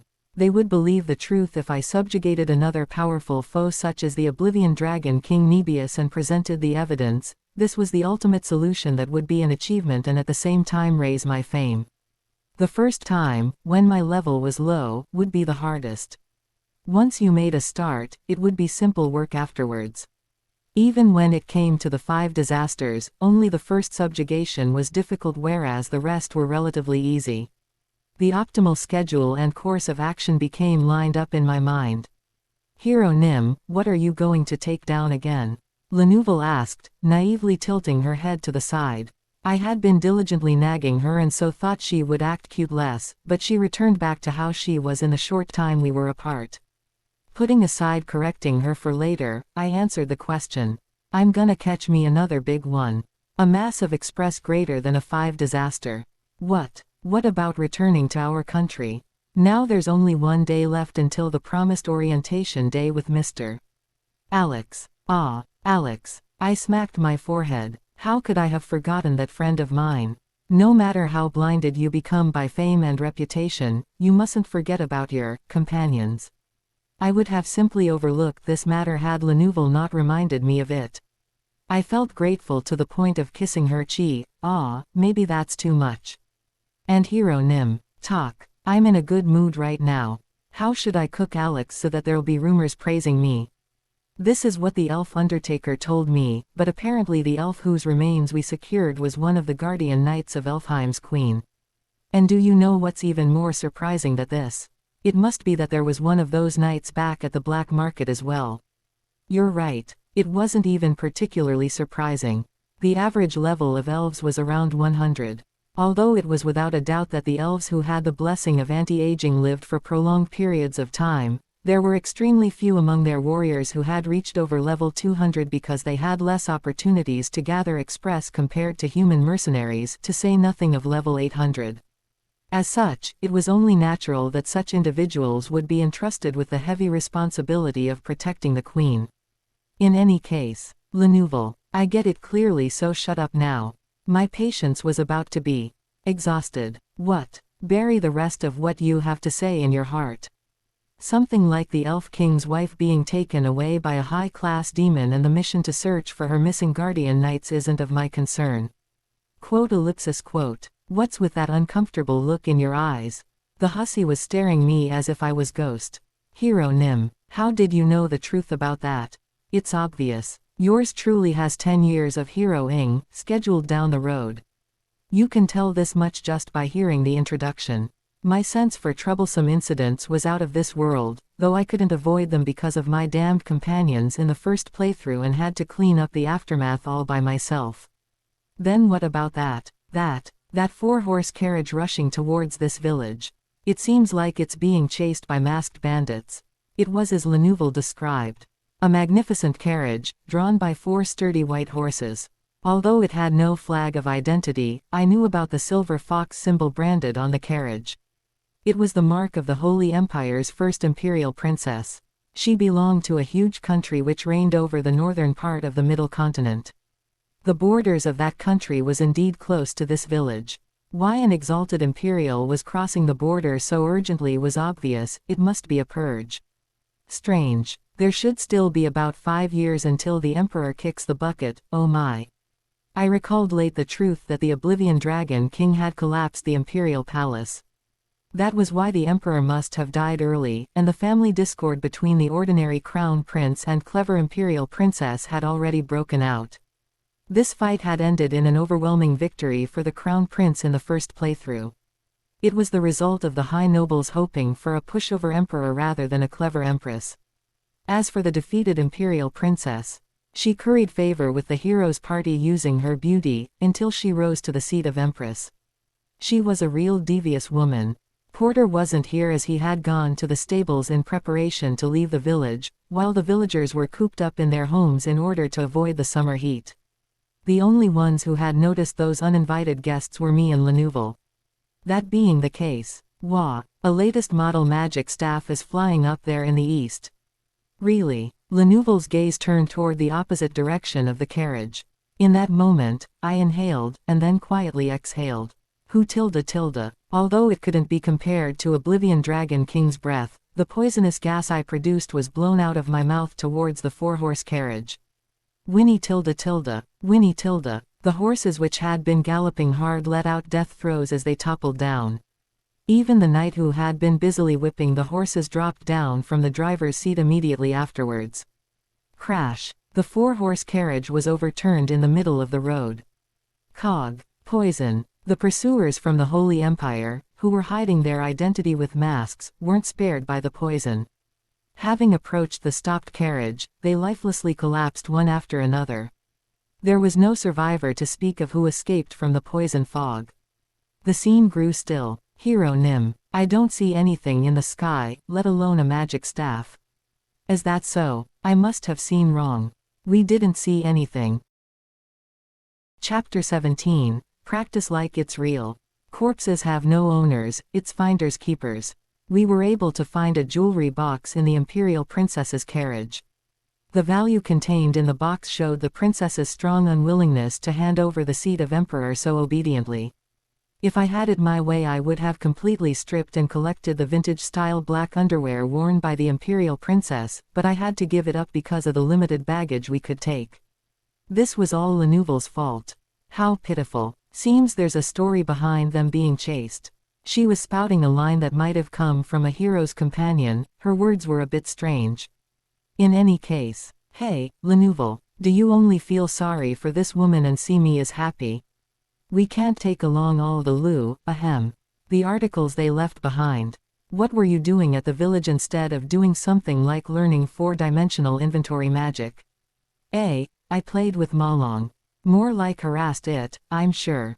The great being would wobble in fear whenever it saw Lenouvel. I couldn't imagine how much she had bothered it with her touches. Wearing an extremely worried look, Lenouvel asked, Hero Nim, who do you think this beautiful woman might be? You can tell by looking at the symbol on the carriage. It's my first time seeing it, though. There was no family symbol which archaeologist Lenouvel didn't recognize. For her to declare ignorance of this symbol, it had to mean this family was established most recently. I came to a late realization. Ah, so that's it. Not much time must have passed since the princess separated from the clan at this time period. The emperor of the Holy Empire was a cool-headed and wise individual. Having foreseen that the empire would be fragmented by the future fight over succession rights of his two children, he chose to take a hard approach by proclaiming his ordinary son as successor early on and expelling his clever daughter from the imperial family in order to curb her ambition. And then he granted his daughter the rank of Marquis. However, the clever imperial princess didn't give up but instead steadily expanded her influence. Naturally, her family symbol, which had nothing but a pretty appearance, also became renowned in that process. But the imperial princess, who still failed to achieve her goal in the end, curried favor with the hero's party, and her tears and social ability lead to overthrowing the country. It was the start of a tragedy. Lenouvel, burn all the corpses here with magic. What? But, you can leave it if you want to see this stripped woman being used as a flag, a skewer thrust in her butthole. Eek. The Holy Empire, which had been swiftly regaining stability by the united efforts of the ordinary emperor and the nobles, would be dealt a serious blow by the attack of the barbaric heroes' party. To describe it simply, a rock was smashed using an egg.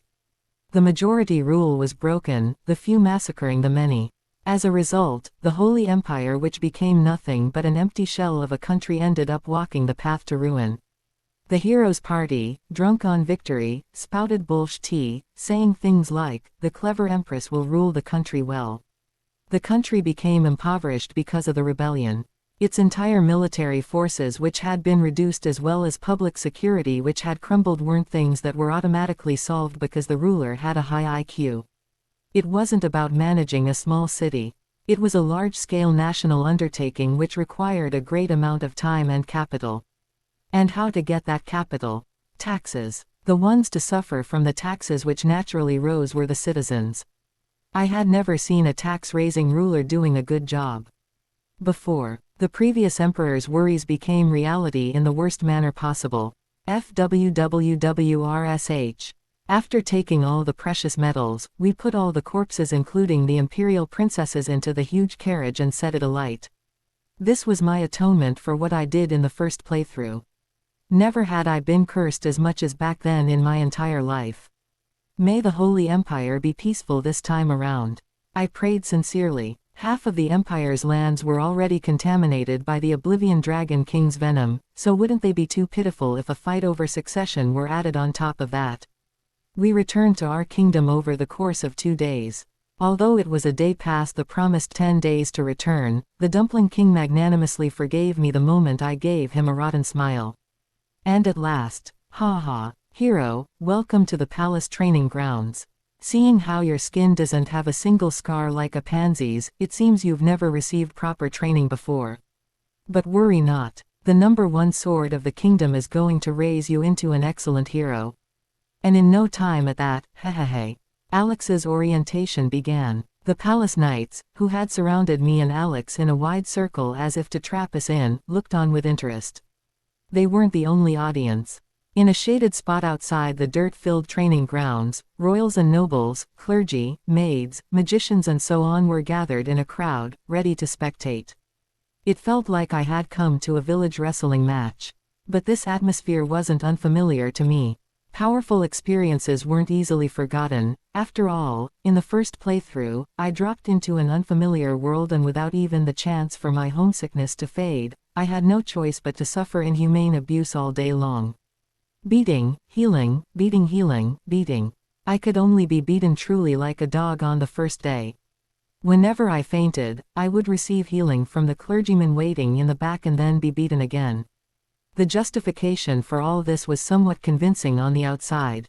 In no time, that's right, in no time. It's an emergency situation where we don't know when the revived Demon King will attack, after all.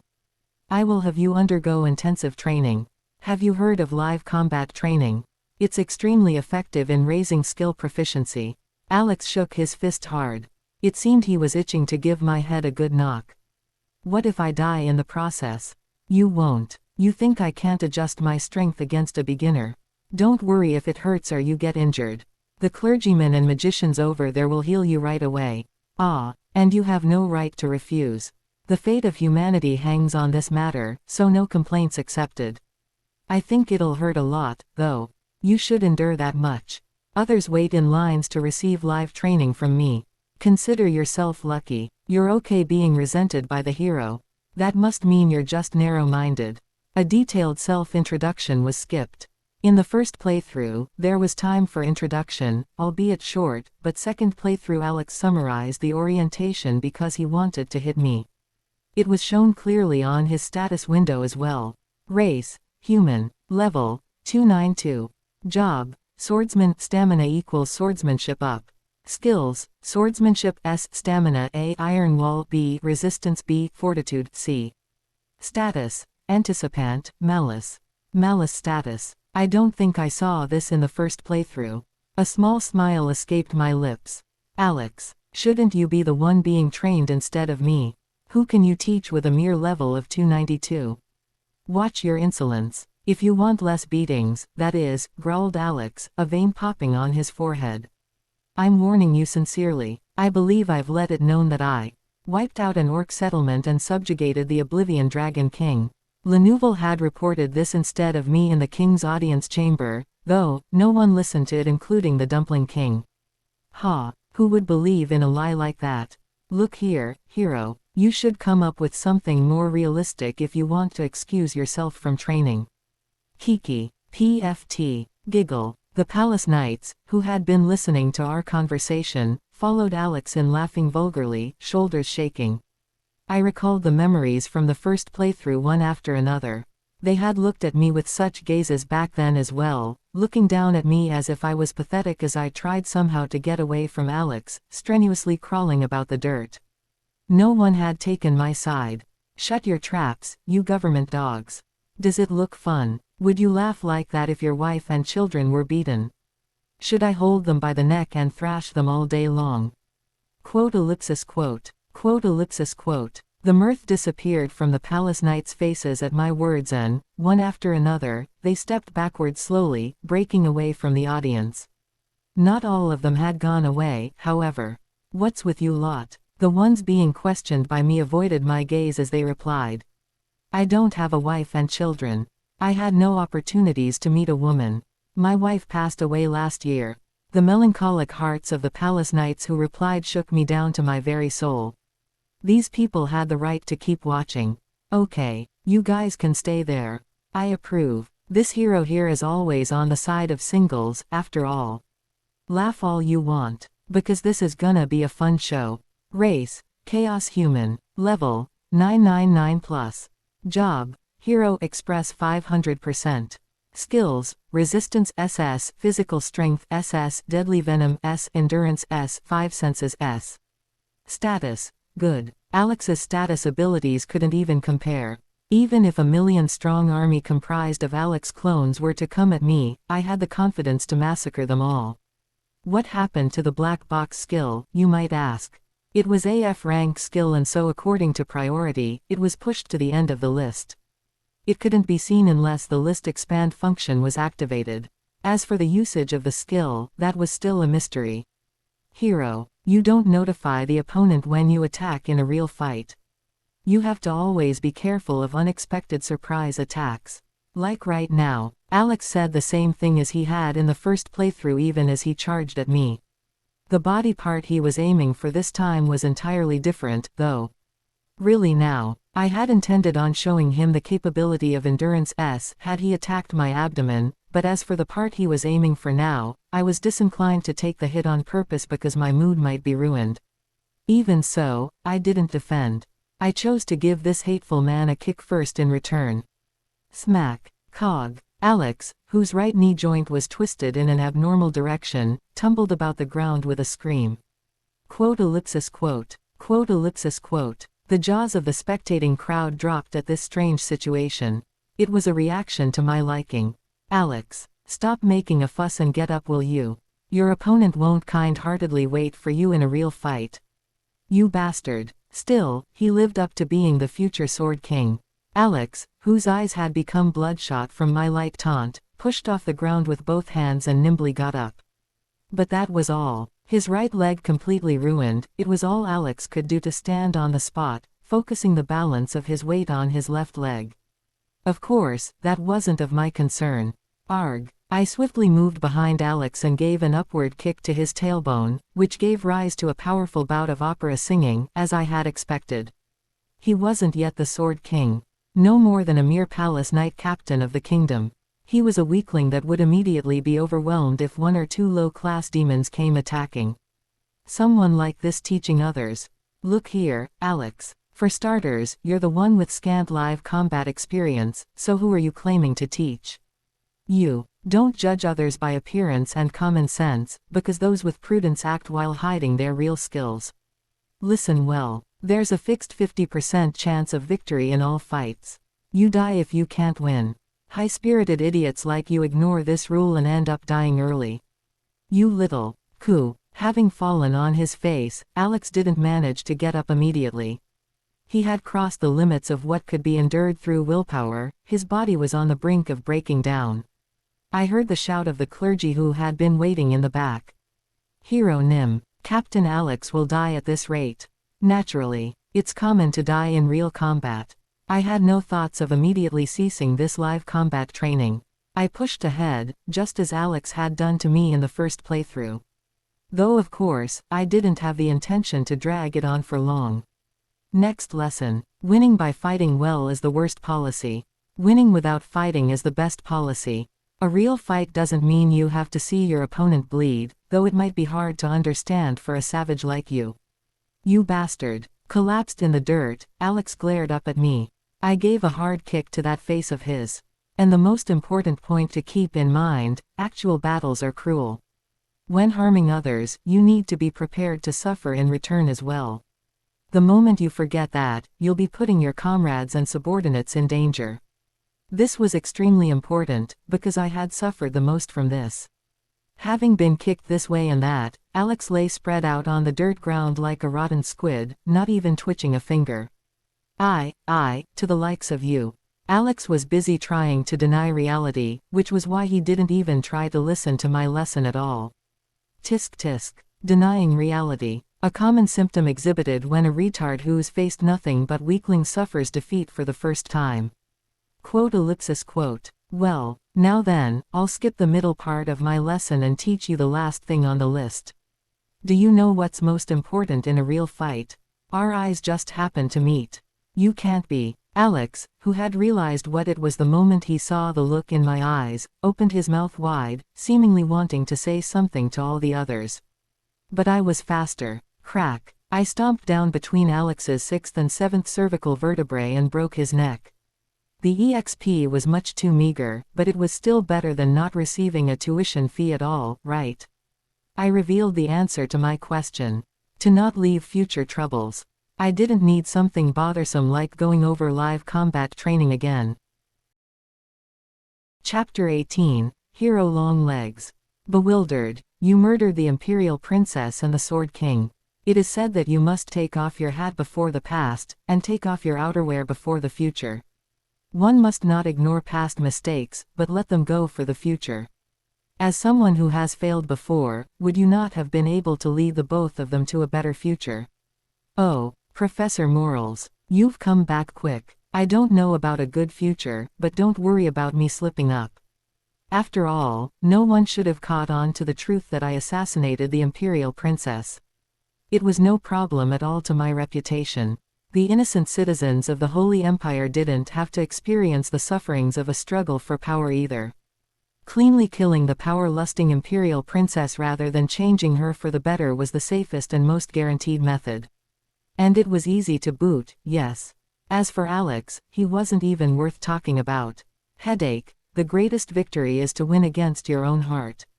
I meant for you to put down the resentments of the first playthrough. A sage who rages is no longer a sage. Should not a foolish human be given the chance to repent? Magnanimity is an important virtue that a hero must have. Professor's nagging a lot today. He's going to tell me to be generous with the Demon King at this rate. Negative. That would be contradicting the hero's reason for existence. We'll see about that, Tilda. A startled clergyman and magician came rushing over. After checking Alex's pulse, their faces turned ghostly pale. He's dead. The greatest swordsman of the kingdom, gone in such an absurd. My God. It seemed Alex's death came as a shock. I could somewhat understand them trembling from uneasiness, however, since the man who had protected the royal family and the kingdom had passed away to become a cold dead body. I could also feel the weight of what I did. Even now I still thought of Alex as a son of a bitch. Were I given the chance to kill him again, I would do so without hesitation. And I was going to honorably shoulder the responsibility for the action I took. Don't worry, just leave it to yours truly, the hero. I gave a smile meant to instill a sense of security in the powerless masses. I was quite confident in this area. Gasp. Eek. Hick. These guys were so scared because they weren't part of the powerless masses. They were sure to have committed wrongs in secret. I should remember their faces. Palace Knights. All assemble. Or don't, if you don't want to live. Gasp. Assemble. There was no palace knight who objected to my command. They promptly gathered before me and stood in rows. They had imposing demeanors, the very picture of military discipline. One of the sights which had bothered me, when I had begun the second playthrough, had just disappeared. The palace knights were looking at me with eyes of admiration. It was just what I wanted to see. That's right. You should at least do this much for a normal man who's been sent back in time. In this second playthrough, I had shortened to 10 days what had taken 10 years to achieve in the first playthrough.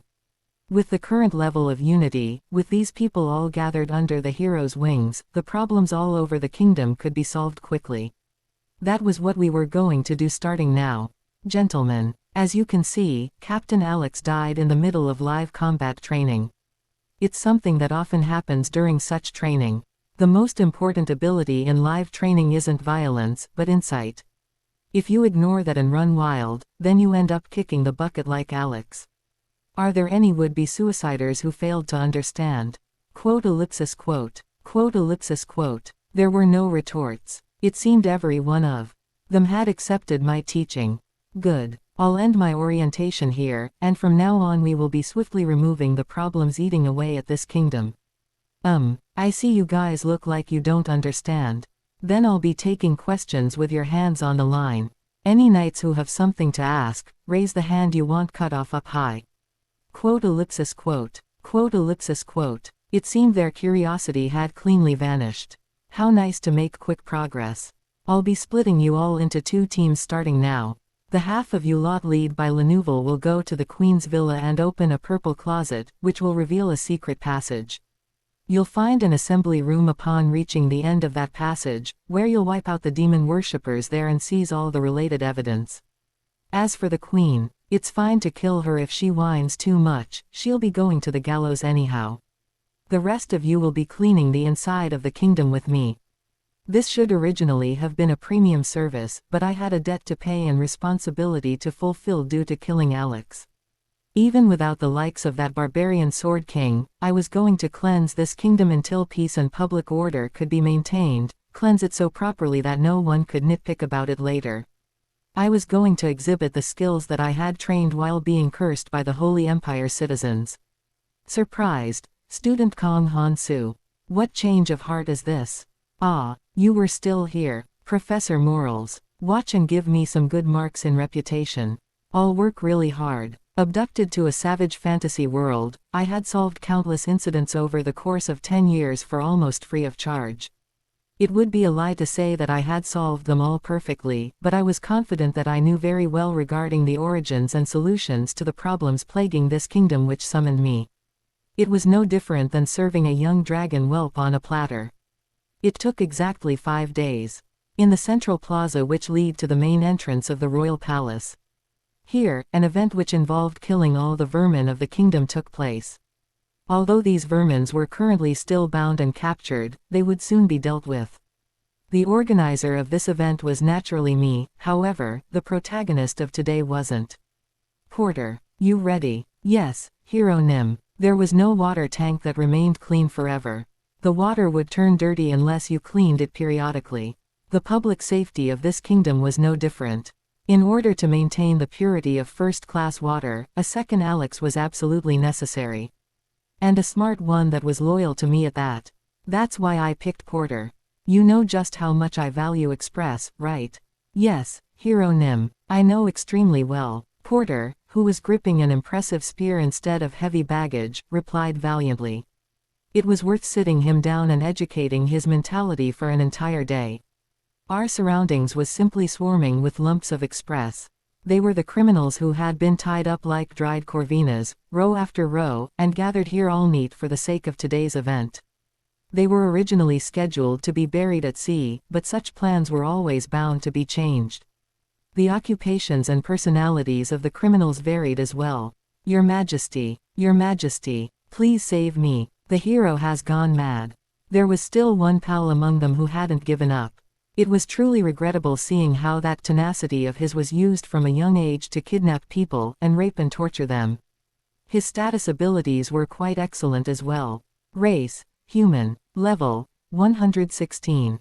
Job, noble pedigree equals elegance up. Skills, elegance C, murder D, tactics D, business management D, politics E. Status, dislocation, minor injury.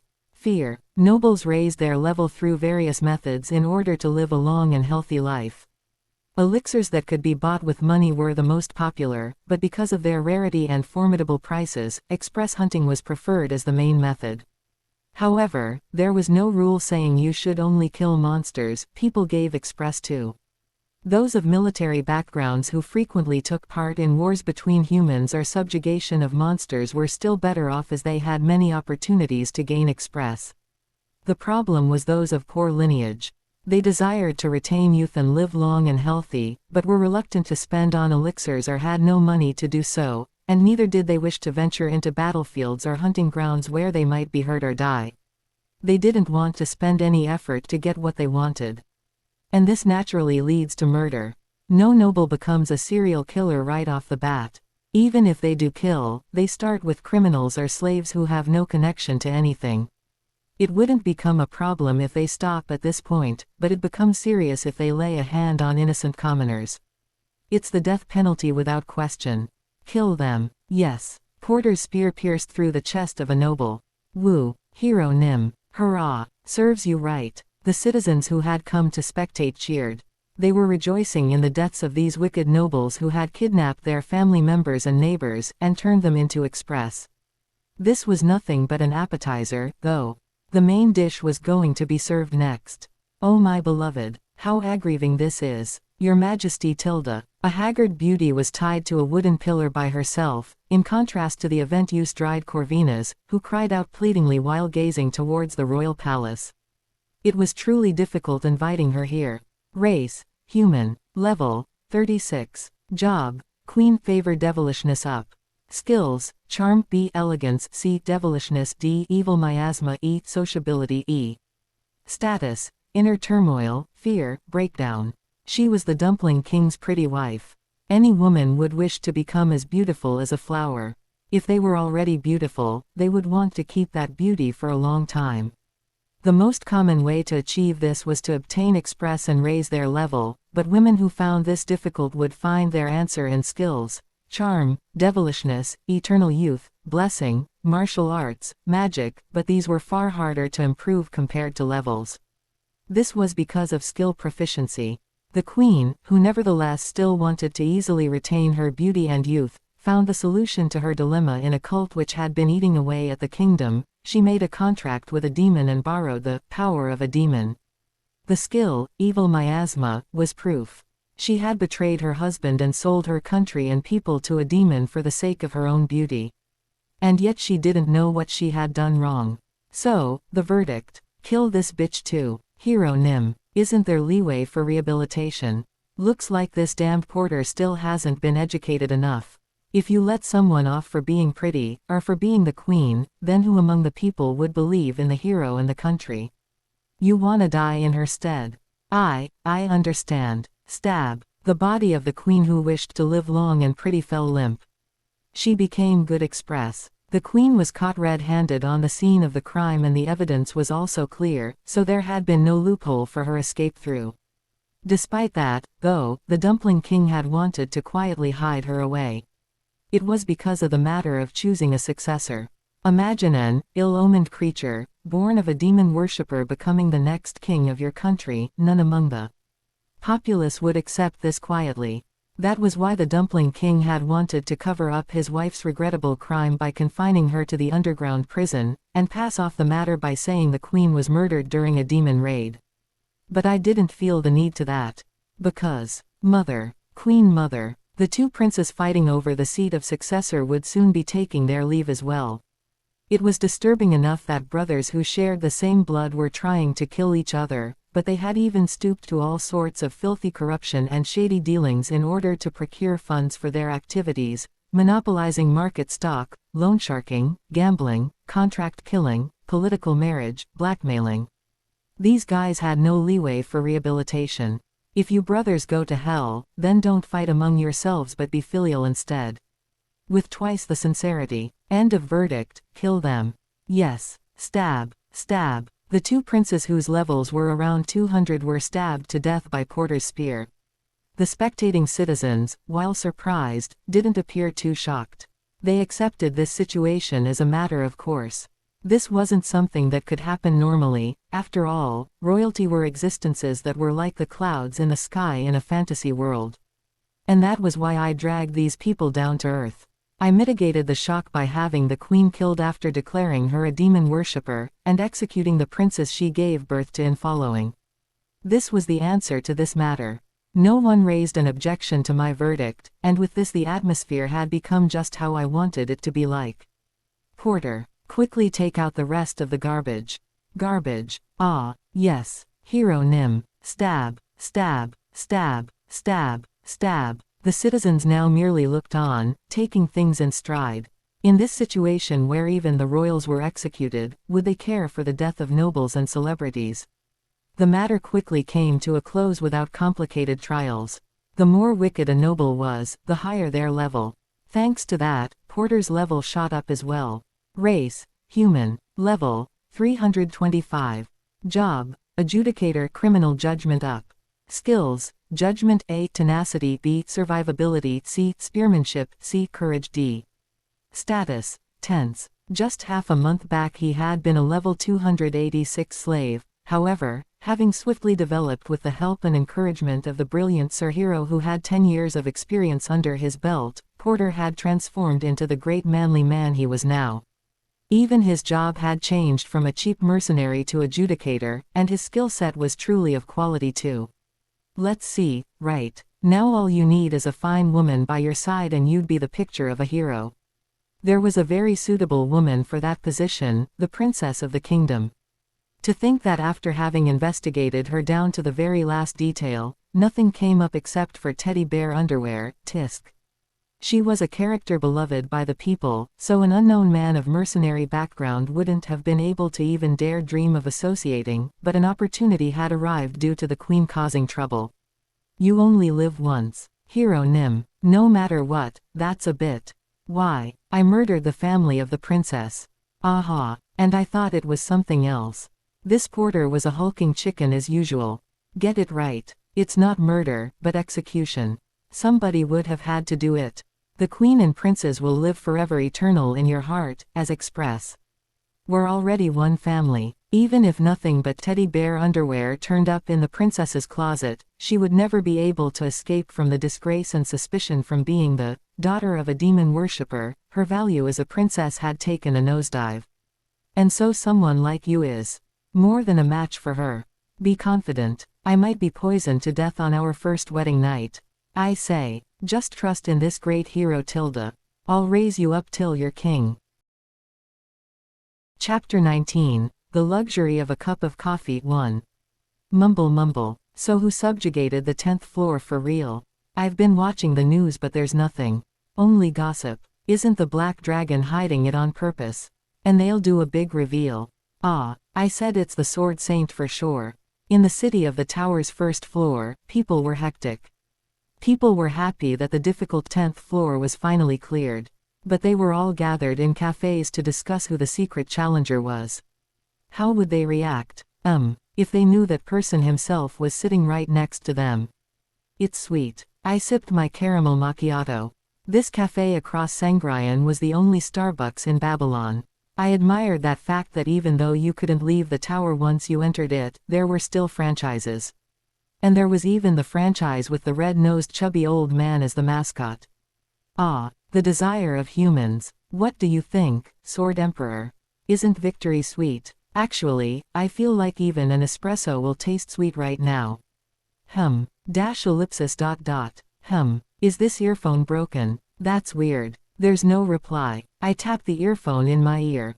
Of course, there wasn't any sound coming from it. It was a simple trick of the eye. I would seem like a crazy person if I just spoke to myself, so I pretended like I was calling someone. It actually worked quite well. No one in the cafe looked at me like I was weird. Sword Emperor Nim. Sword Emperor. Excuse me, Mr. Psychopath. Excuse me, Mr. Crazy Guy. What? Ah, now I can hear you. I thought you were deaf now. Tisk tisk, you made the superior Gong Ya Nim worry. Humans shouldn't do that. Ellipsis. Ah, right. You're a ghost, not a human. I'm stupid, so I forgot. Oh right. Sword Emperor. Can I speak informally to you now? It's weird if I speak formally to you when you call me Gong Ya Nim. Right. Fuck. Floating opposite of me, Behu Ryong's shoulders shook. I've never experienced this humiliation in my entire life. Emperor, how could someone who was called an emperor become like this? Nah, it was just a joke. Even if I'm called Gong Ya Nim, I couldn't speak informally to such a senior. Although I could. I can. I'll just call you Sword Emperor Nim from now on. How's that? Satisfied? Just kill me instead. Behu Ryong cried out. Get a new skill and replace the sword constellation slot. You can do that, you son of a bitch. Just kill me. Oh no. This person's saying things he shouldn't. Aren't we partners, partner? Forever friends. Best friends. Who in the world would kill their best friend? From now on, we'll be together forever. Sob sob sob. Whatever, I'm just not gonna say anything.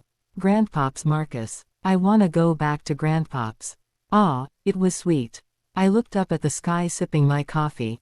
22 hours 32 minutes and 50 seconds. The clock in the sky showed that an hour had passed. Just when I was thinking it was time for it to show up. Meow. A brown cat crawled up to me. It was too clean to be a stray. If there was something special about it, it was that there were 2 gold pieces on its neck instead of a bell. Gulp. I wondered how I should deal with this situation. Gold piece cat. Gold piece cat. It's a really famous, people wouldn't know about it now. This cat wasn't a normal pet. It would be a well-known mascot of the tower about 5 years later. I didn't know such a bigwig would come to me. I supposed I should pretend like I didn't know anything. I calmly looked down at the cat. Controlling my face. Are you lost? Meow. The brown cat rubbed its head on my legs. I was a bit dumbfounded. If I didn't know its real identity, I would just think it was a friendly cat. Do you wanna stay with me until your owner comes? Mayoo. I lifted the cat onto my laps. The cat calmly licked its paws in my lap like that's what it wanted the entire time. It even yawned with a meow. I can't believe it's a person crazy for cats. The acting is incredible. I rubbed the cat's head. Mayoo. As I was listening to the cat purr, a group of hunters came towards me. One of them spoke to me. Excuse me, is your name Kim Gong-ya? Just by a glance I could tell their equipment was expensive. They weren't just a ragtag bunch. If not guild masters, at least executives.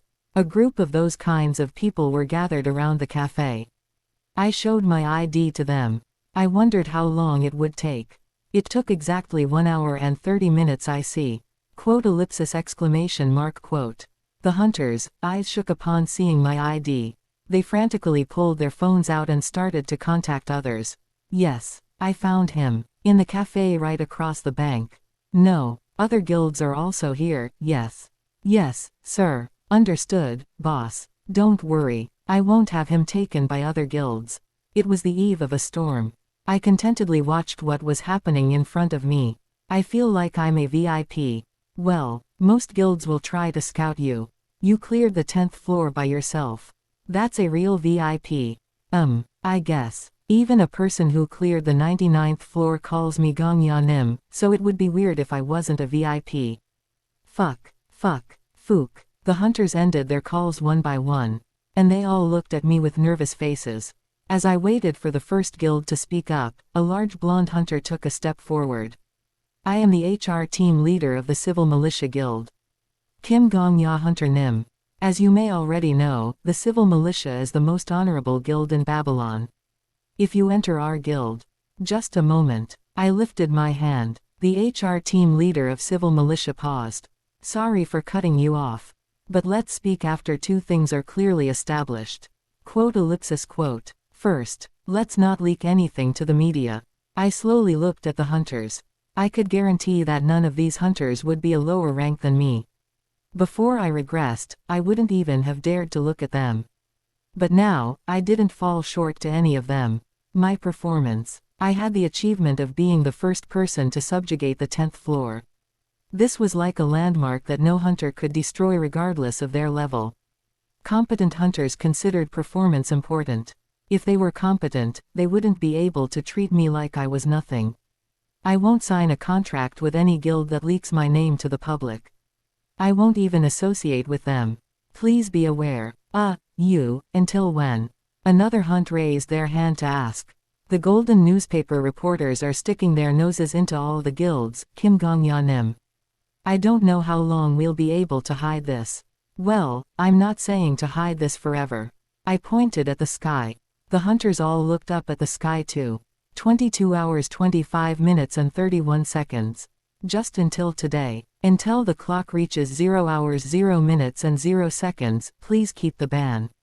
Alright. Somehow until then, understood. The hunters all sighed in relief. I smiled. I can't be held up by reporters. Not when I have to run as fast I can to the 11th floor when it opens. I opened my mouth again. That's the first condition. And for the second, the hunters all looked at me with stiff expressions. They were probably nervous about what difficult condition I would request. I grinned and looked around me. This is a public area, so let's respect the other customers. Pardon, can't you see the customers looking this way? They're surprised because you all suddenly gathered here. I was right. All the other customers were looking this way. Most of the customers whispered to each other with suspicious eyes. There was even a customer who looked like they were filming this. It's a nuisance. I know you were all rushed looking for me, but let's take it slow. It's not like I'll run away. Sorry. The hunters realized the environment and dispersed. I'm sorry. I can't tell you the reason, but if you could move. Sir, how much would it cost to rent this cafe for 1 hour? Everyone, thank you for your understanding. If you come to Chen Mu Moon sometime, we'll. The scale of the large clan's executives was definitely different. It took 5 minutes for them to make everyone leave and rent to the cafe from the owner. The cafe was empty after only 5 minutes. All right. We entered a corner of the cafe and started to speak. Then let's start the negotiations. State your conditions. Funnily, they all had a cup of coffee in their hands. It was because I said they were being a nuisance. How cute. Our civil militia offers 10,000 gold for the contract fee. That was the starting point. 10,000 gold. Dang, you're showing you're poor in a place like this. Kim Gong Ya Hunter Nim. Please sign up with the Adventure League. We promise 20,000 gold, and an executive position. Come to Chen Mu Moon, Hunter Nim. Our guild grows combat-specific hunters and we'll take you in as a trainer with 25,000 gold. The position of a trainer is just annoying. Please think well. Kim Gong Ya Hunter Nim. If you come into our 10,000 temple, we guarantee an honorary position. To be honest, we hope you promote our clan. With 30,000 gold and a separate pay for other jobs. Association. Please work as an ambassador for the association. It was a mess. The HR team leaders all pleaded with me. I understood how they felt. All the high guilds probably felt pressured by Sword Saint. The lone hunter who didn't register in any of the guilds who was rank 1. Because of that, people probably wondered if there was really a need to register in a guild. If solo play was the best option. Although it's because Sword Saint is special. It still hurt the reputation of the guilds. And if a new hero that was as famous as the Sword Saint was born. I smiled. They would do anything to scout him. At the very least, block other guilds from taking him. Was probably the orders that these team leaders got. It was obvious. See, civil militia can give 36,000 gold as the contract fee. Sheesh. The poor guilds should step back. Are you trying to fight us with thousands? Don't you understand the situation? As Alchemy Castle can. It was then. Sangrian. A heavy voice came from somewhere. 50,000 gold. Quote. The hunters all turned their heads. Their gazes landed on my lap. To be exact, it was the cat on my lap. The cat meowed and jumped up. Its feet were soft paws when it jumped off my lap, but when it landed, that wasn't the case. They lightly landed with shoes. 50,000 gold. I can give it to you here if you prefer. The person looked back. Clang. The 2 gold pieces on their necklace made a clear sound as they shook. And the spot of Sangrian's vice leader position. Hunter rank 3. The guild master of the Merchants Association. Count. 50,000 gold and vice guild leader. How's that? A woman with the skill of metamorphosis brightly smiled and spoke. Although she was probably over 40, she looked to be in her 20s. She was probably drinking elixirs every day. She was the wealthiest person in the tower. A bigwig that I wouldn't have met in the past. I forced myself to calm down and smiled. Now we're talking. The first step of negotiating for my body ended. Chapter 20. The luxury of a cup of coffee too. You got guts. Count slightly lifted a corner of her mouth. And you don't seem to be that surprised that a cat turned into a human. You're not like young folks these days. Ah, this is a compliment. Thank you. I do have guts. I even see ghosts and stuff. Ahahaha. You're even relaxed enough to joke. Amazing. Count started to wave her fan and laughed. Even though he didn't say that as a joke. The hunters all peeked at each other. Only the Count laughed. The team leaders who had been loudly shouting prices became quiet as mice with the arrival of the Count. Ma'am, pardon me, but... The large blonde hunter carefully spoke up. Pardon yourself. Isn't 50,000 gold and the Vice Guild Master too much? Oh, of course, subjugating the 10th floor is amazing. But, the skills of Kim Gong-ya are not known. As he went on, he stuttered more. It was because he suddenly forgot how to speak. The Count was covering her mouth with her fan and looking at him. She smiled with her eyes past the fan. Quote. Are you done pardoning? Yes. Then before you pardon yourself more, bring your bosses. Sorry, you guys won't understand me. It doesn't matter if you can bet higher than 50,000 gold. Just sit here comfortably. She was politely telling them to piss off. And since they were being told to piss off, there was nothing else they could do. They left one by one. And after 10 minutes, like they handed the baton over to someone else, new hunters entered the cafe. Fucking Sangrian, rank 5, venomous snake, guild master of Chen Mu Moon. I may step behind. I admit it's our mistake. Rank 4, guild master of 10,000 temple, heretic questioner. Mistake isn't the right word. Our job isn't to welcome a new hero, but to stop the existing hunters from being confused. You were too excessive. Rank 8, Vice Guild Master of Civil Militia, Crusader. Quote. Rank 2, and even the Guild Master of Black Dragon, Black Witch. Wow, I exclaimed to myself. They're all assembled. I was proud of myself. They were the highest rankers that I only saw in interview videos and such. They all sat down in front of me.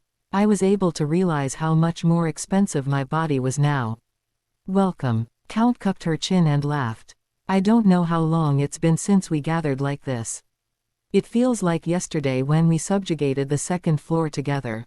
Now we're all old. Sangrian. TN, an extra S on Sangrian sounds like bitch in Korean.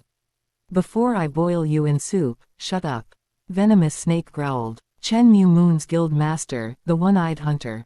The person known to be the one to successfully clear the 2nd floor had an eye patch on his eye. They said it was a scar after challenging Sword Saint. I heard on the way here. What, 50,000 gold? Vice Guild Master. You always cosplay a beast and even your IQ's been reduced to a beast's. The 50,000 gold I could understand since that's Sangrian's specialty, throwing money around, but Vice Guild Master my ass. Alright, let's order coffee. Heretic questioner spoke brightly. It's rude to enter a cafe and not even order. Should the people who lead the greatest clans in the tower be like this? I'll order a cafe mocha. Everyone. I'd like a warm Americano. A cool cafe latte sounds nice. Hazelnut latte. Hot. Additional shots. Grande. The guild masters spoke one by one like they had been waiting. The only person to be surprised was Venomous Snake. What? Coffee? Hey, the world's been turned upside down because the 10th floor was cleared, and coffee goes down your throats. Are these bastards suckers for caffeine or? Chen Mu Moon would like a dark espresso, I see. Understood. This fucking religious guy. Store owner Nim, please take our orders. Heretic questioner ignored the venomous snake and shouted. Flinch. The barista at the counter trembled. She became pale at the fact that she would be making coffee for the highest rankers. Would you like to order? Yes. Heretic questioner beamed. The guild master of 10,000 temple. The blonde hunter. The young man who was in charge of making sure religious fights didn't occur in this place where people from all over the tower were gathered was famous for speaking formally to everyone. I heard he even spoke politely to terrorists he questioned. 1 tall iced cafe mocha. 1 tall warm Americano. 1 tall iced cafe latte. 1 grande warm hazelnut latte, with a shot. And 1 espresso. That's my order 1. Yes. Yes. Right. Heretic questioner turned his gaze. What would Hunter Kim Gong-ya-nim like? All kinds of gazes landed on me. The table instantly became quiet. An amused gaze. A bright gaze. A violent gaze. A cold gaze. An indifferent gaze. 5 faces and 10 eyeballs silently looked at me. Like they were testing my reaction. Don't be scared. Then, Beihu Ryong, who had been quiet all this time, spoke up. They're not much. Just think that they're not that much. You were even killed by Grandpops Marcus. None of them are better than Grandpops. I know. I knew well. It's just a mind game. And it was a twisted, tricky mind game. I shrugged my shoulders. Store owner Nim, do you have a menu? Sorry, maybe because I have a macchiato earlier, I don't really feel coffee right now. I want to decide after seeing a menu. Never mind. Please give me a hot chocolate if you have one.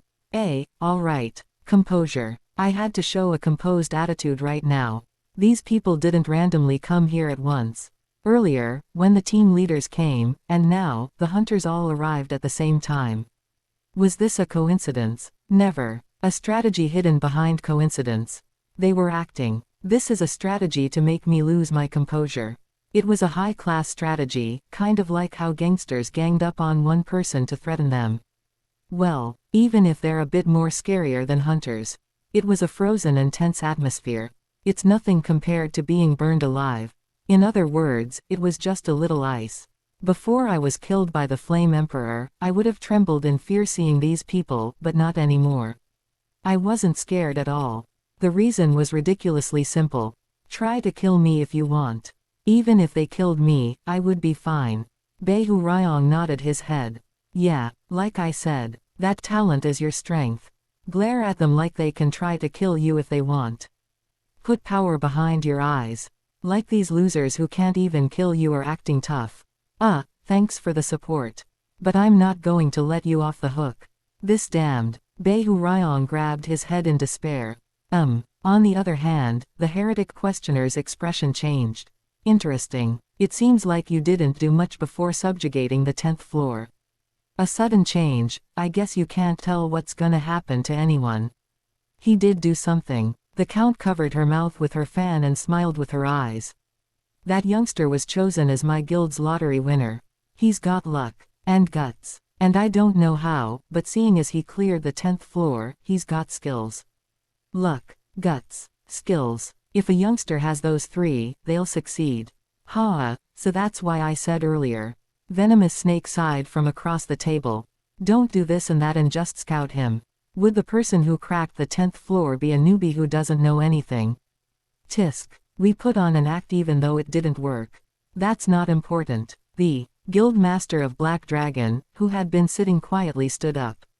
Just because some of our reputations were hurt doesn't mean all of ours were. We're all busy. Let's push back blaming others. Grunt. Hunter Kim Gong Ya. The witch looked at me. I'll ask directly. Which guild are you planning on signing up for? A steady gaze. If you're planning on not registering in any guild like the Sword Saint, let us know in advance. We have to discuss how to handle the media if that happens. And if I'm planning on applying. An intense auction will start. The witch calmly spoke. We've stayed too long on the 9th floor. It was just tough. But since you cleared the 10th floor, the chance to advertise the value of the tower to the outside world has come again. A chance, you say? Yes, chance. A chance to bring people from the outside who aren't just war refugees. The barista brought a tray over and served coffee. No one spoke. The witch just took a sip of her hazelnut latte. And most of all, the hunters who were living comfortably on the 1st floor will have a renewed sense of adventure with the 10th floor open. What kind of world will be waiting there? Even the realists will wonder. The shortage of food will be solved. Quote. The witch looked at me like she didn't expect what I said. You're quick to understand. That's right. It's hard to manage the supply of food with just 9 floors. I've been opening a pathway from the outside world to here 24/7. The Count smiled. I'm not as strong as I used to be. It's a bit tiring with my age. We need a new product. The witch continued to speak. We need to bring adventurers to the land beyond the 10th floor.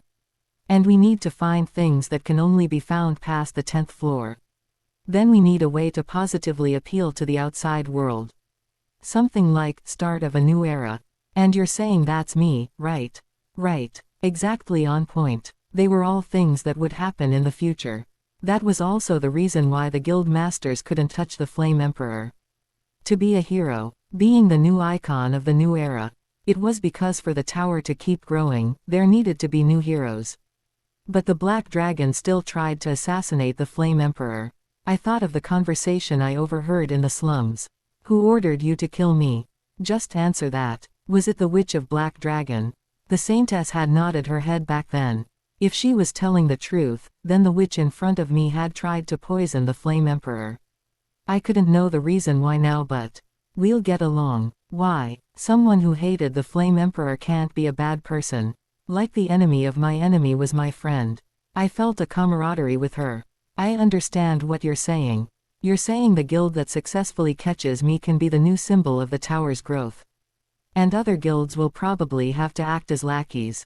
Yeah, I'll feel bad if that happens, so let's do this. The hunters focused on my words. I pulled out the trump card I had. A trump card. The witch tilted her head. Are you saying we should choose by playing a game? The guild you'll be in? Yes. Quote ellipsis quote. I'll join the guild of the winner.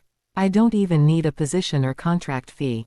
However, I grinned. If I win, I'll apply simultaneously to all your guilds. Quote ellipsis quote. Ah, I'll only be a guild member on the outside.